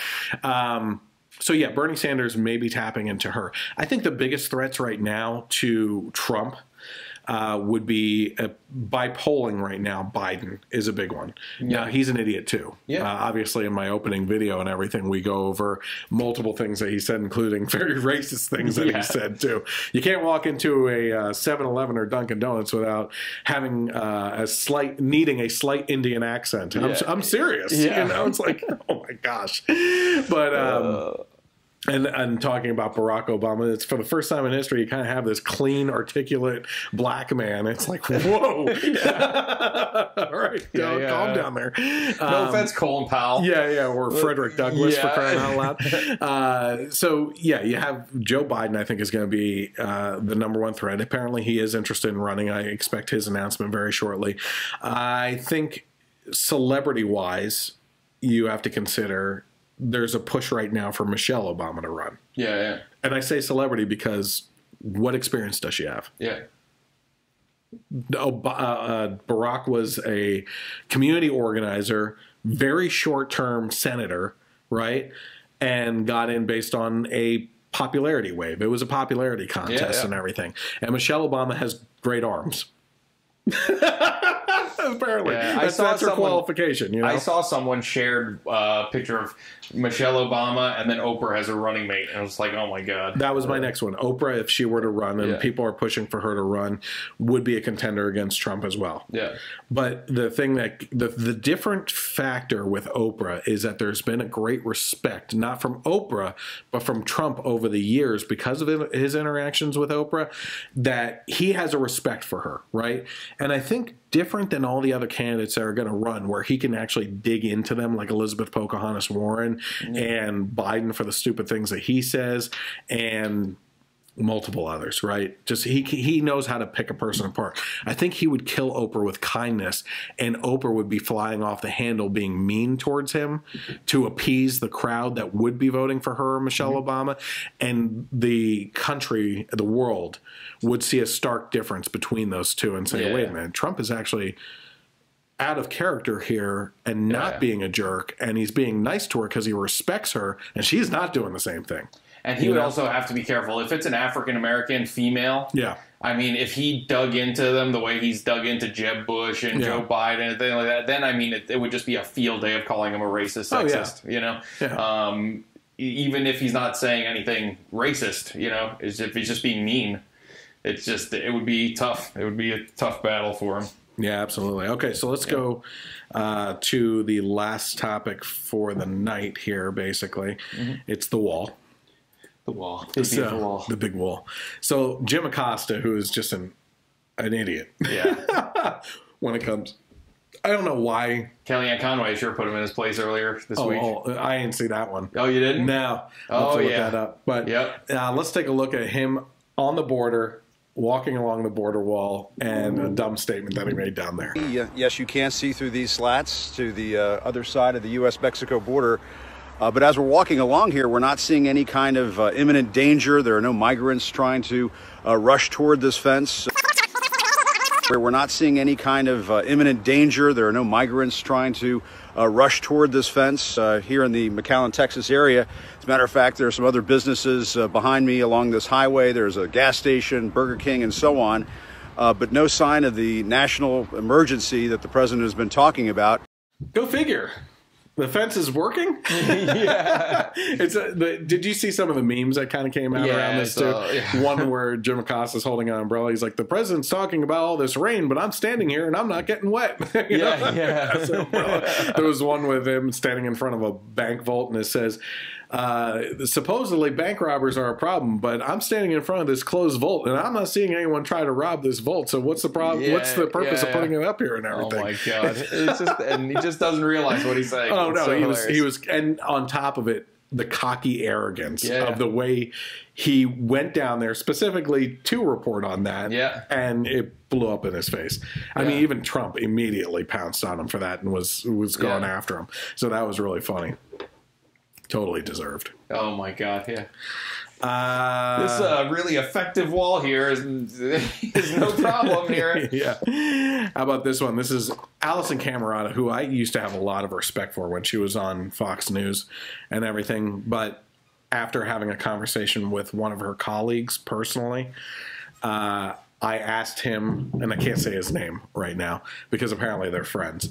I said, what happened to Alison Camerata moving over to CNN? Now she's this rabid, like, Obama-supporting leftist, whereas she actually asked tough questions on Fox, you know? Yeah. And he said, to be honest with you, she was out of her element at Fox, and she always was, and she should have been at CNN, and it's a better move for her. I was like, wow. And this is a guy who was a Fox News personality that really respects her and everything. So I was like, okay, I'll take it easy on her, but still, her reporting is CNN reporting. Yeah. You know, subpar. Yeah. So this is actually Alison Camerata pushing into the Democrats a little bit here. Can you stop squeaking? So here is Alison Camerata actually confronting Steny Hoyer on the wall. You're the one that provides the chairs. Hold on a second. But Congressman, I mean, here's what's so confusing is that by Wednesday, the president had moved away from his wall. He was then calling it a barrier. He was calling it a steel barrier. Democrats aren't opposed to a barrier at the border, are they? Let me repeat. We are prepared to negotiate on border security. And let me give you a fact that may be interesting for you. The largest amount of infrastructure money that was spent in the last 10 years was in 2009 when Democrats were in charge of everything, $823 billion. So this is not a question where we're not in favor of strengthening the border and making sure that our border is secure and Americans are safe. And that's why it's so perplexing. That's why it's so perplexing. What is not perplexing? If you say that you believe in border security and the president wants border security, surely there's a compromise. What I don't believe in is shutting down the government and saying, if you don't do what I say, then I'm going to keep the government of the United States of America shut down. That's not a policy that ought to be pursued. It's a policy that's... She finds it perplexing that the Democrats have wanted border security and a barrier of some type for quite a while now, as we've seen with the videos I've shown over the last couple of weeks. And the President Trump wants the same thing, so why can't we come to a deal? And Steny Hoyer goes on to talk about how the problem is shutting down the government over this and not allowing a conversation to take place. Well, how else are we going to get this done? You know? Yeah. We have to, the president has to shut down the government in order to get this deal moving, because otherwise it's just going to be just like the North Korea situation and the wall situation for the past couple decades. What North Korea situation? Yeah. Where they Is there a North Korea situation? Where they keep kicking the can down the road. You know, Trump's the only one that addresses these things. Yeah. So yeah, if you allow things to go on. Wasn't North Korea supposed to blow us up already by now? Oh yeah. Well, Trump was supposed to start new wars. Oh yeah. Who was the one that started new wars recently? Wars? Obama. He's the one that started more wars than when he got into office, but not Trump. He's ended wars. That's the thing, right? There was another North Korea situation. Trump. We can't elect Trump because he's going to start wars with the type of attitude that he has. He gets into office, he ends wars, he starts pulling troops home. We can't pull troops home. They're there protecting. What do you want from this guy? No matter what he does, you're going to be upset about these things, right? Mm-hmm. Okay, so this is continuing on with Alison Camerata, and she actually goes on to say in a panel interview here that aren't the Democrats to blame for this shutdown right now, because they're also not cooperating. They're not coming to the table with solutions. So let's see what she had to say. That's to blame here as well, because right after our dramatic reading, so right after that, bye-bye. Bye-bye. Right after that, the reporting from inside the room, from CNN, is that the vice president stuck around to try to do some cleanup on aisle 4. And he said to Schumer and Pelosi, okay, so what's your counter offer? And they didn't make one. How's that a negotiation? How's not providing any counter offer moving the ball forward? Well, as much as I'd like to play Rush Limbaugh this morning, I'm going to just be myself. All right. Listen, I think Democrats have made a number of offers. It's clear that this has just become political theater, though, but political theater with consequences. All of these people, I mean, it's not just Uber drivers, it's farmers. It's the people who are supposed to be doing, the economic forecast can't get the data. Oh, great, but my point is, can't Democrats, of which you are one representing today, can't they be doing more for this negotiation right now? Sure, and they've put 3 different offers on the table. Remember, all of the Republicans in the Senate voted for reopening the government and continuing this negotiation. They can't. The president isn't even on the same page as the Republicans. They're now smartly calling this border security. He's still talking about a wall, and that's the sticking point. I think this is going. What Trump is looking for is an off ramp here. And I think that's why he's going to declare a national emergency. Not because there is one, because then if he loses in court, he can say, well, I did everything I could to get my wall, and the courts frustrated me. John, you wanted in on that? Yeah, and then the conservagentia, he hopes, will be satisfied. The problem is that the folks in right-wing media, the professional polarizers, have no real responsibilities for governing. That difference, that's why them calling the shots and disproportionately influencing the president is so dangerous. And so, good luck to those Republican senators in the Senate who are trying to cobble together a compromise. What Schumer said is, let's delink the shutdown with the negotiation. It's clear what a compromise could look like. It'd be border security and something for the dreamers, apparently what they're looking at, but we could have had more than a year ago. At a 5x rate, by the way, for border security. So much for art of the deal. It's an absurd situation. We're going to have some adults who compromise on both sides and not hurt people. So the Coast Guard's saying, go take up dog walking. So apparently there wasn't any audio for those on Facebook Live, but there will be on the YouTube version then when I get that edited and out later on this week. In regards to this conversation here, what they were talking about is, again, first Allison Camerata kind of first came out and said, hey, aren't the Democrats to blame here as well, because they're not coming really to the table at all and doing anything in regards to the negotiations with people. It was actually Mike Pence that stuck around afterwards and said, hey, how can we compromise here? How can we come to a deal? And tried to kind of clean up the mess a little bit.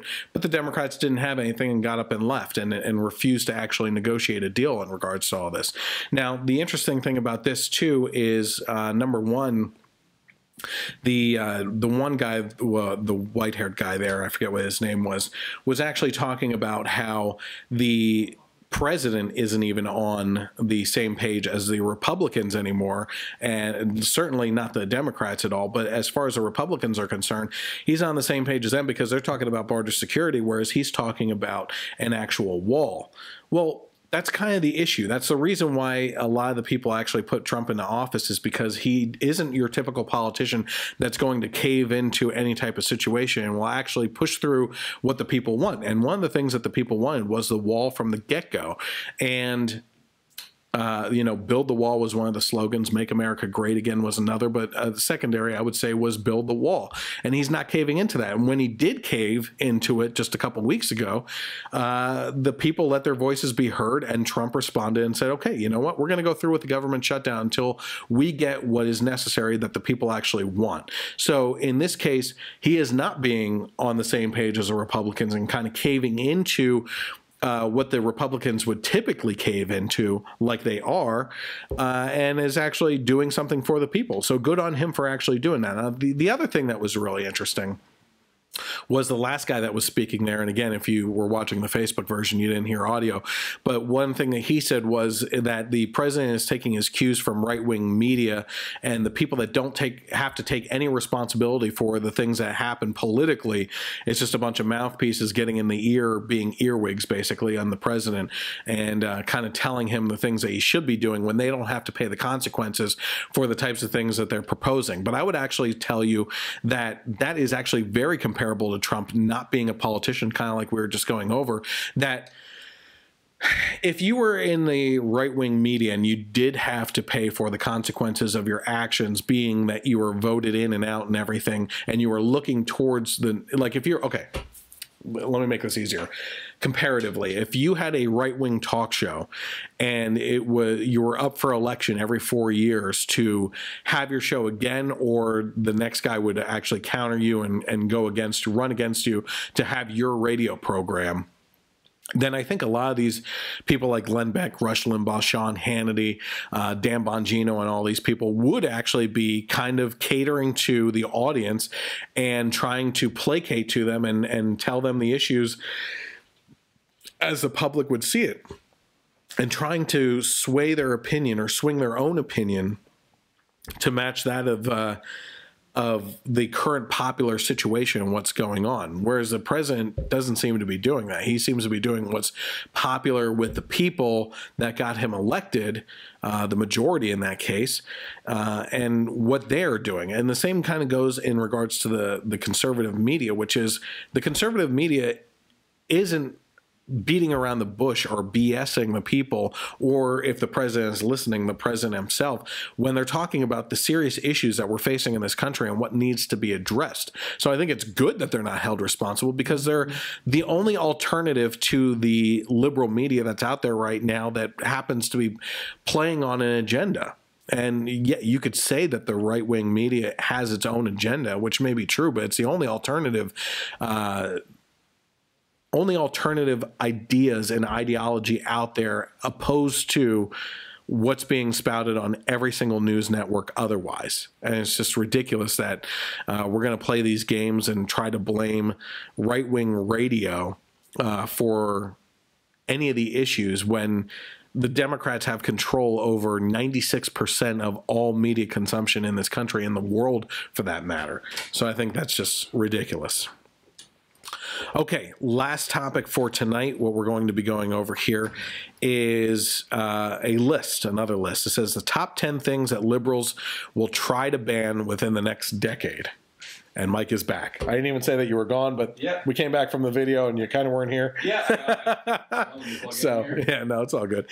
So here, so the next thing that we're talking about here is the top. We just finished up wall stuff. Yes. Oh, yeah. Can I just say real quick what?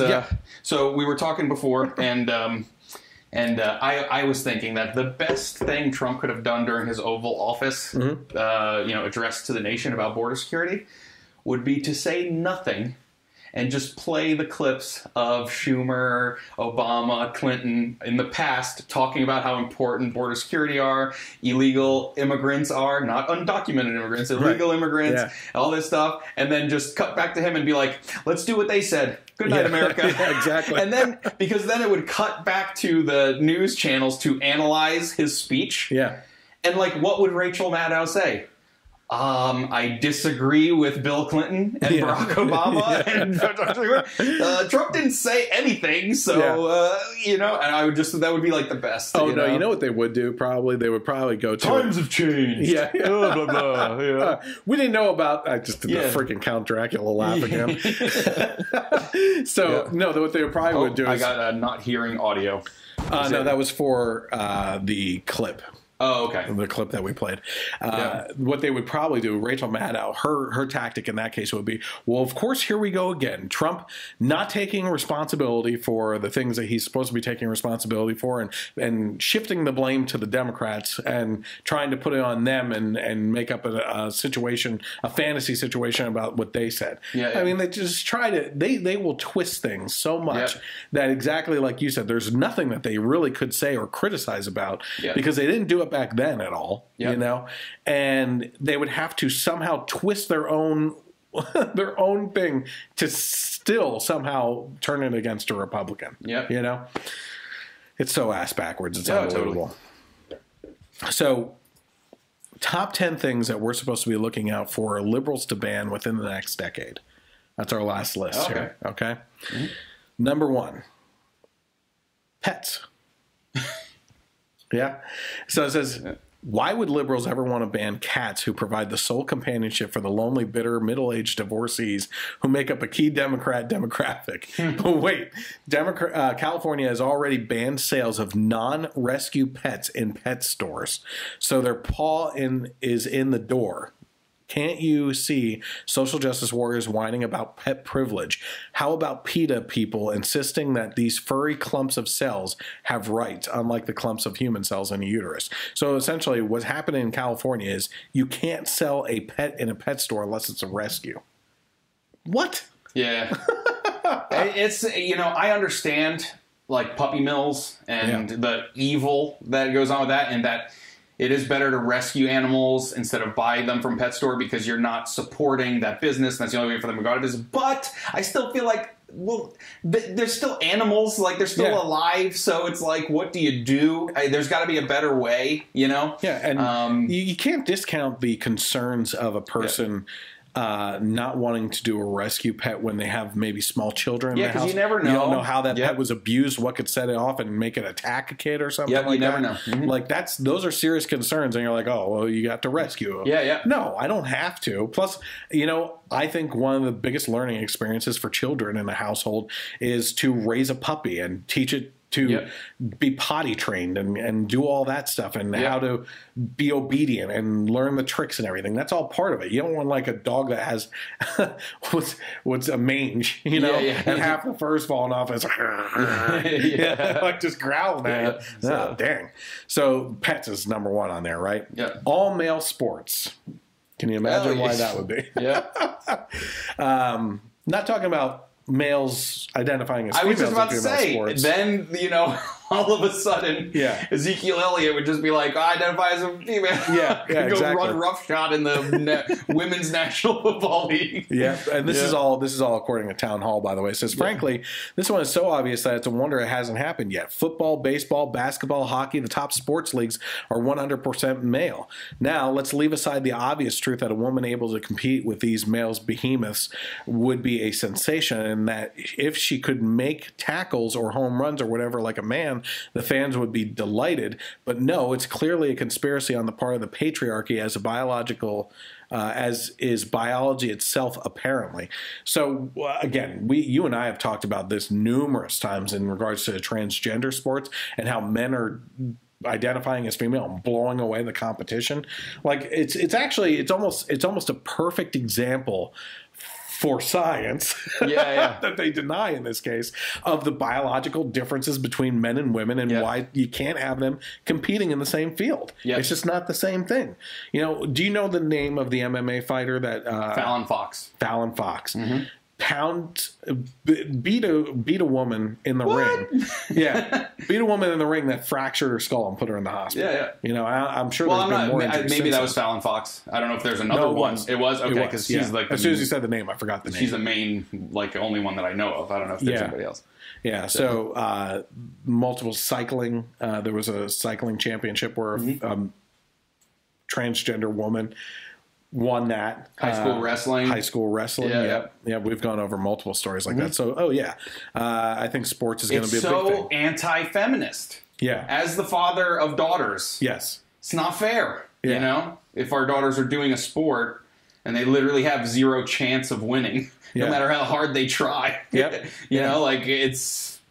Well, I don't want to say that, because then that sounds like I'm not supporting my daughter. But the odds are heavily stacked against them just because of science and nature. Science denier. Yeah. Wow. So, sports is going to be a big thing. Accurate pronouns. We talked about this earlier. Talked about that earlier. California already requires certain healthcare workers to lie about their sex of their parents or patients if the patient demands it. In some places, people like teachers are getting fired for refusing to falsely state that a girl is a boy because she wants to be.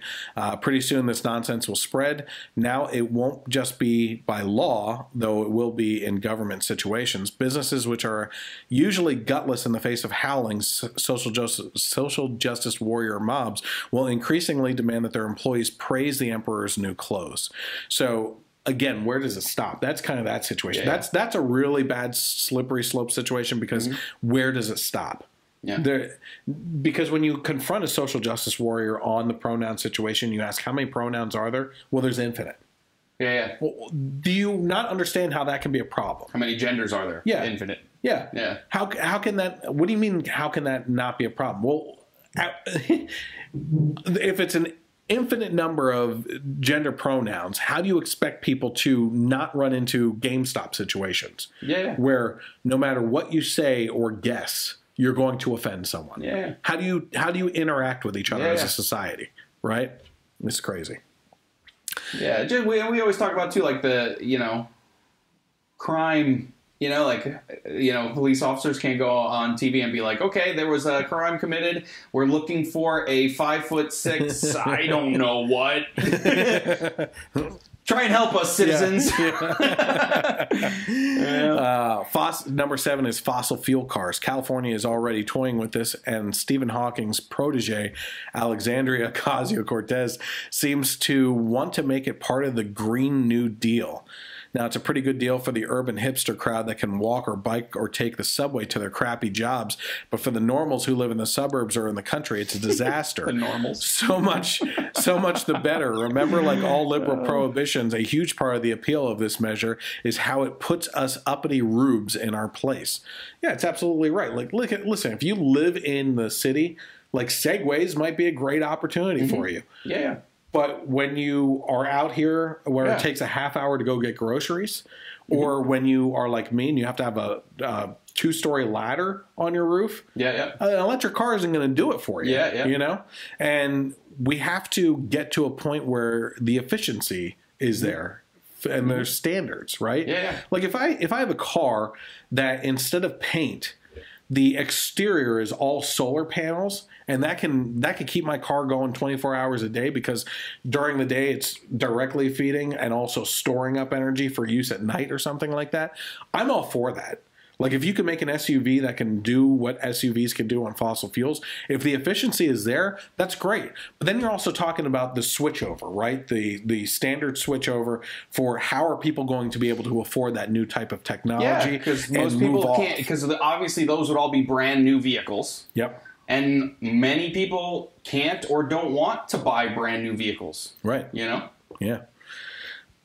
So how about this one? Hunting. At number 6. Oh, that's a matter of time. It says, once again, the lure of jamming their power down the throats of flyover Americans the coastal liberals hate is irresistible. We're already seeing this as ridiculous municipalities refuse to take common sense measures against deer overpopulation and marauding coyotes. The common sense response is to shoot them, but instead the libs dither as deer starve. Citizens get hurt in collisions, and as puppies and kittens get snatched away and devoured by predators who just don't belong around people. Instead of going into this really deeply, I would encourage everyone to listen to Joe Rogan's podcast with the rocker. What's his name? James Hetfield. No. From Metallica? No. Because he talked about... the big hunter. Oh, Ted Nugent. But James Hetfield from Metallica had a Joe Rogan podcast where he talked about why he left they're a San Francisco-based band, and why he moved to Colorado. Because he's like, I just can't, when I'm coming back from my hunting trip with my deer strapped over the front of my car in San Francisco, I don't belong. Yeah, no kidding. And he said, and I just couldn't deal with it anymore, and I moved to Colorado. And he had a big, long segment about why he left San Francisco. And it was a really good listen. But yeah, of course, anything with Ted Nugent, like as far as hunting. It was an incredible podcast. Very long. Joe Rogan's podcasts go about as long as mine. 3 hours. But he went into, he gives you the science of overpopulation in regards to wooded areas with deer, in regards to coyotes, in regards to mountain lions, and how dangerous they are to populations and stuff, just killing other animals, you know, as well as overpopulation in ponds, streams, and lakes and stuff like that of fish, and how you need to control that with fishing and everything.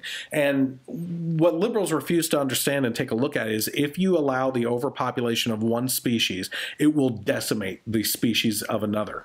Right? So we're not talking about deer taking over and humans not existing anymore, like the liberals would like to think that is what hunting is about, or dominance over deer, right? But it's about, deer, you will see, what is it called when, things are starving and their ribs are showing. Emaciated. Yeah, emaciated populations of deer roaming around that, it's completely unhealthy, and that's how those diseases spread from those too. You've been wanting to say something. Yeah. I just thought about it. They don't want to hear the science and the facts about overpopulation, and hunting would be a double whammy for them too, because now you're not being cruel to animals and gun control. But that if anyone was going to at some point in the future be concerned about human overpopulation and become Thanos, it would be liberals. And that's actually a great point. There was actually a show I was listening to that said, isn't it interesting how all of the latest movie villains have been on leftist ideas? You know, so Thanos, you bring up a great point. Thanos, Ra's al Ghul from Batman, he was an environmentalist terrorist, basically, saying that humans were destroying the earth. Have you seen Aquaman yet? No, but they specifically brought up. Yep, Aquaman villain. You know, now I think that he used, pollution of the oceans as I'm sure he cares about that, but also he was also using it to take over everything. Yeah. But there's that. So yeah, absolutely. Yeah, most villains in a lot of the movies are probably like psycho liberals. But they don't. They don't say that. No, they don't give it out there. No, not at all. How about this one? This is one that would affect my family personally. 5 private doctors. It says this is absolutely essential to the idea behind single payer. They can't leave you with anywhere else to go, nor can they tolerate the inequality that would occur should you decide to spend your own money on the medical care you want.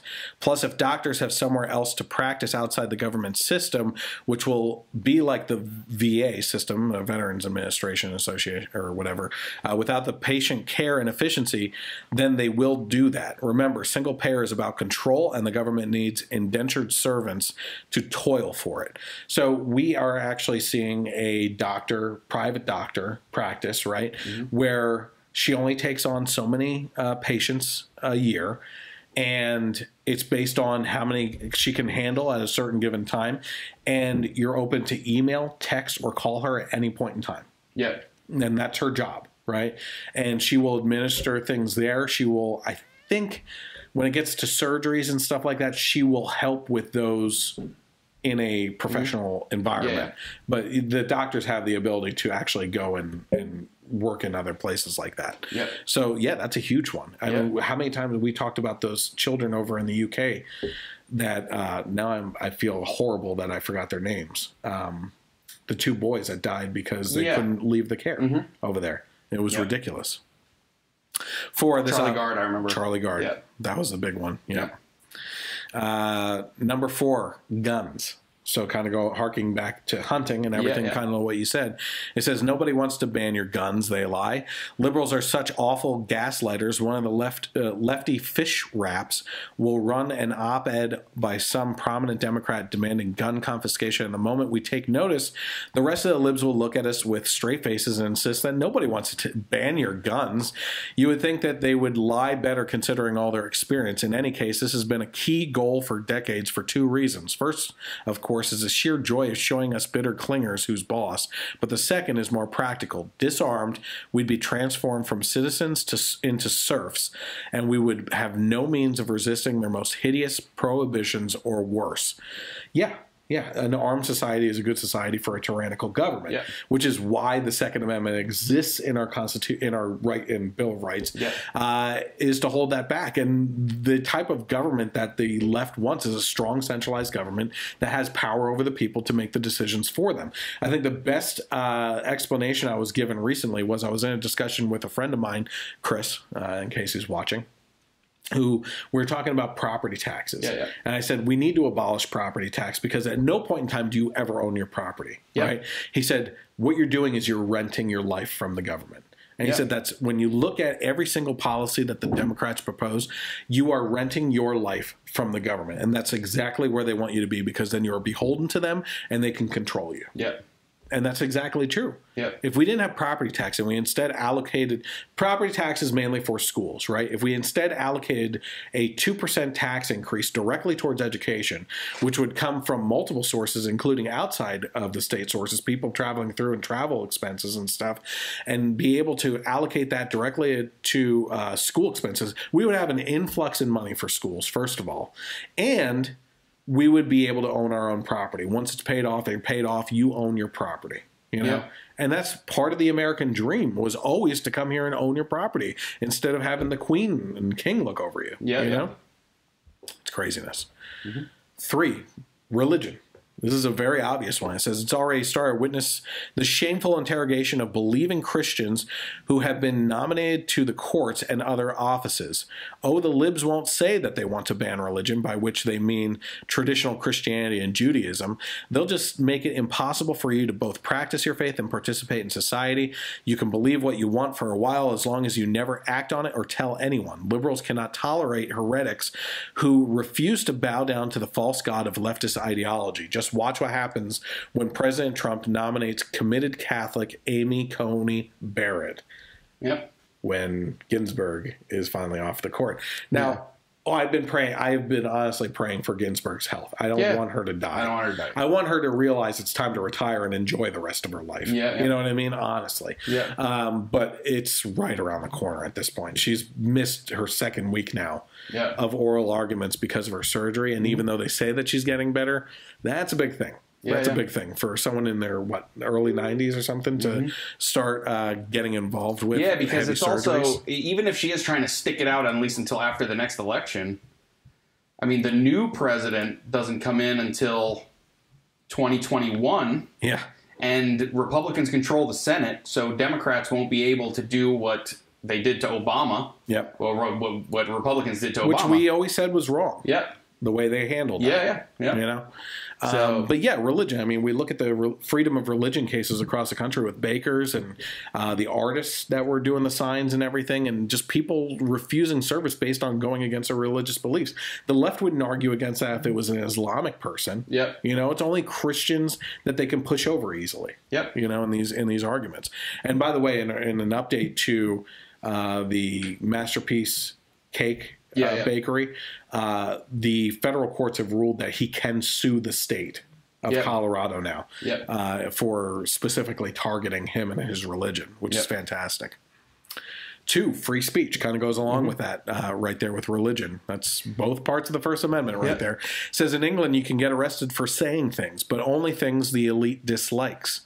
The left would love to do that here too. Who thinks that if they had the power that they would not ban hate speech? That is speech they disapprove of. And that a liberal Supreme Court majority would not eagerly find a hitherto unknown footnote in the First Amendment allowing it. Just look at college campuses and what they did with their power there. Then imagine our whole country exactly like that. Yeah, you would need free speech zones in the whole country. That's what they want. They don't want the free exchange of ideas because ideas are harmful to their agenda. You know? Whereas with the right, I may not like what you're saying, but I will never advocate for what you're saying to be shut down. You don't see conservative groups of college students protesting liberal speakers. No. The solution to bad speech is more speech. That counters it. But they can't even allow counter speech either. If it's not shutting it down completely, it's relentlessly taunting and over voluming their speech so that you can't hear what the other person's saying. You've said it in the past too. The best thing to do with someone that you don't agree with or you think is like it's totally wrong is to let them speak and shine a spotlight on it. Yeah, you know, absolutely. Yeah. And number 1, of course, conservatives. So this is the big one that people may take issue with and everything. It says prohibit let's start over. 3, 2, 1. No. Prohibit an entire ideology. The left would never do that, except they are totally trying to do it. Political tests already exist in academia, Hollywood, and the mainstream media, and conservatives fail. Their goal is to eventually drive conservatives out of all non-political positions of power, with driving them out of political power to follow, ably assisted by the cowardly Fredicon contingent of GimpCon fellow travelers like Mitt Romney. But in the meantime, their pals in Silicon Valley are already hard at work slowly eliminating conservative voices from the web, like mine. I've been targeted a little bit. Whether it's Google suppressing searched, Facebook helping the Dems, or Twitter banishing dissenters, their goal is clear. It's to totally eliminate conservative opposition to the liberal elite. Yeah. Was it you that posted a while ago? If it wasn't you, it was somebody else. There was a cartoon. It was like a little comic strip. There's a kid in school. Republicans are bad. And then it was a guy at the same kid at the movies, the actor, Republicans are bad. Someone on TV, a musician, Republicans are bad. An award show, Republicans are bad. And then that person with their friend who says, I like Trump, and they go, you're brainwashed. Exactly. And that's what we're seeing right now is there's a lack of intellectual conversation and debate. And where do we go? Where do we go with that? You have become a wall, which you are against in the situation. You're not even allowing the free flow of ideas to make a better society. Listen, I never say that I'm right on the way I feel. I believe I'm right, but I will not make a declaration of it you know? And I have found in the past when I served on a school board with other people that were liberals that when you work out those differences and try to come up with the best solution possible for that district, it's best to have all points of view stated at least so you can come to a good conclusion for the betterment of that society.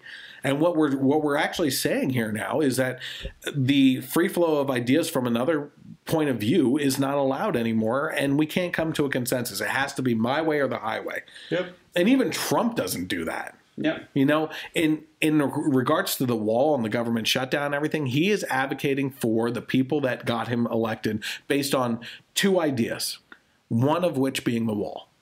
And that's what he's trying to push through. And again, like the North Korea situation, as I mentioned before, he's not going to be the type of leader that continues to kick the can down the road and say, it's the next person's problem. Yeah. You know, he is actually taking responsibility. And if that responsibility pans out to not get him elected again, I think he would rather be loved by the people for doing what they wanted and not getting elected again than getting elected again based on promises that weren't fulfilled. Yeah, for sure. You know? He's not even taking pay, for crying out loud. Yeah. You know, he's doing the presidency for free. Yeah. And he's a rich guy. It's not like he needs the money or fame afterwards. Obama went into politics not very rich and has come out a millionaire. Yeah. There's something wrong with that. Yeah. Doesn't sound like a public servant. No, not at all. To me. So, anything else? No. You know, a little mini. How about little mini movie reviews? What have you haven't seen Aquaman? No. All right, so I'll just do Aquaman for me. 2 thumbs up. Bumblebee, did you see that? No. All right, 2 thumbs up for me too. Spider-Man Into the Spider-Verse, see that? If I had more if I had 8 arms like a spider, I would give it 8 thumbs up. Yes, that's what I was about to say. That movie was incredible. Awesome. And the best Marvel after credit scene ever. Yeah. Just that they got Spider-Man 2099 in there and the whole thing. And the 60s I love that there was a Stan Lee cameo still. It was awesome. Yeah. And but that movie... It was actually Stan Lee. Yeah. That movie was amazing. And let me say, artistically incredible. Artistically incredible. But let me also say that it is diversity done correctly. Yes. For a reason, part of the story. You know, not just shoving, a female Spider-Man, just have a female Spider-Man, and a black Spider-Man, just have a black Spider-Man. And so it was an awesome showing of diversity in movies done well.